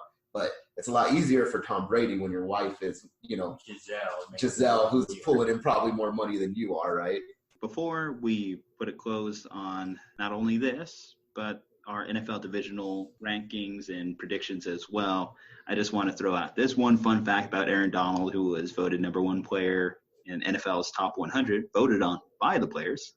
So according to PFF, he had a 95 overall grade, which is the single best grade ever recorded by a player at the position.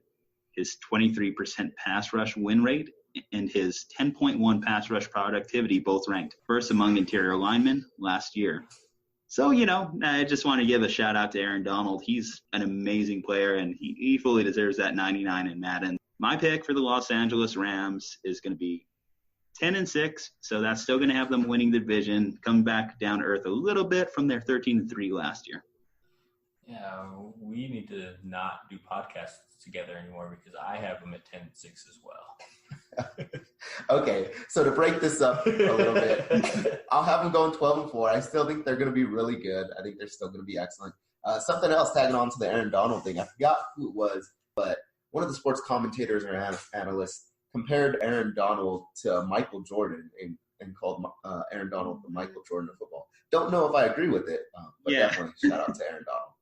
I mean, he's a bad man. We're going to move past comparing LeBron to Michael Jordan, now comparing Aaron Donald to Michael Jordan. I don't know about that comparison, but got to throw on some rings onto these fingers before we can even start having that discussion. Yep, I agree. Okay, guys. Well, been a long one. It's been a fun one. Now that these NFL divisional breakdowns are over with, I think it's definitely going to allow us to talk about more subjects that we want to talk about, get into more interesting debates. Like last week when we had that concussion debate, it was one of my most fun educational topics I've had the luxury of talking about in a long time, and we want to do more stuff like that. So we definitely do appreciate Aris coming on here. He's going to be taking on a big chunk of our football discussion. He's going to be bringing it to a fantasy element, and that's definitely much appreciated this time of year, as we need as many well-thought, educated people discussing fantasy as possible. And I'm interested to go back and forth on debates with you throughout the year as well, whenever I do decide to make guest appearances on your show or whenever you decide to come on our show from time to time. Overall, how did you feel about this? Hey, man, I loved it. But like I said, we got to stop doing podcasts together because we just say the same records. But yeah, no, this was a lot of fun. I look forward to having you guys both on the fantasy show. I look forward to going through your draft live with you guys and kind of hearing some of that banter back and forth between you guys talking crap and then this guy taking Mahomes with his first round pick. So, all right. Any last thoughts, Aundre? Nothing from me. So I enjoyed it. Love talking sports with you guys. So, and thanks fans for listening. All right. Well, we will be back next week. Thank you all for joining us. Have a good one. Thank you to all our listeners for tuning into the Slumpbuster with Julian and Dre. We'll be back next week with episode 5 to catch you up on the latest sports headlines. Don't forget to tune in on Monday, August 26th, as we officially debut the Slumpbuster Fantasy Football Podcast with Aris Blakeney, featuring yours truly. Listen and subscribe to the show via Spotify, iTunes, the Google Play Store, or our YouTube channel. Also follow us on Twitter at SlumpbusterPod or Instagram at SlumpbusterPodcast for further info regarding the show. Once again, thanks for joining us, and we'll see you next week.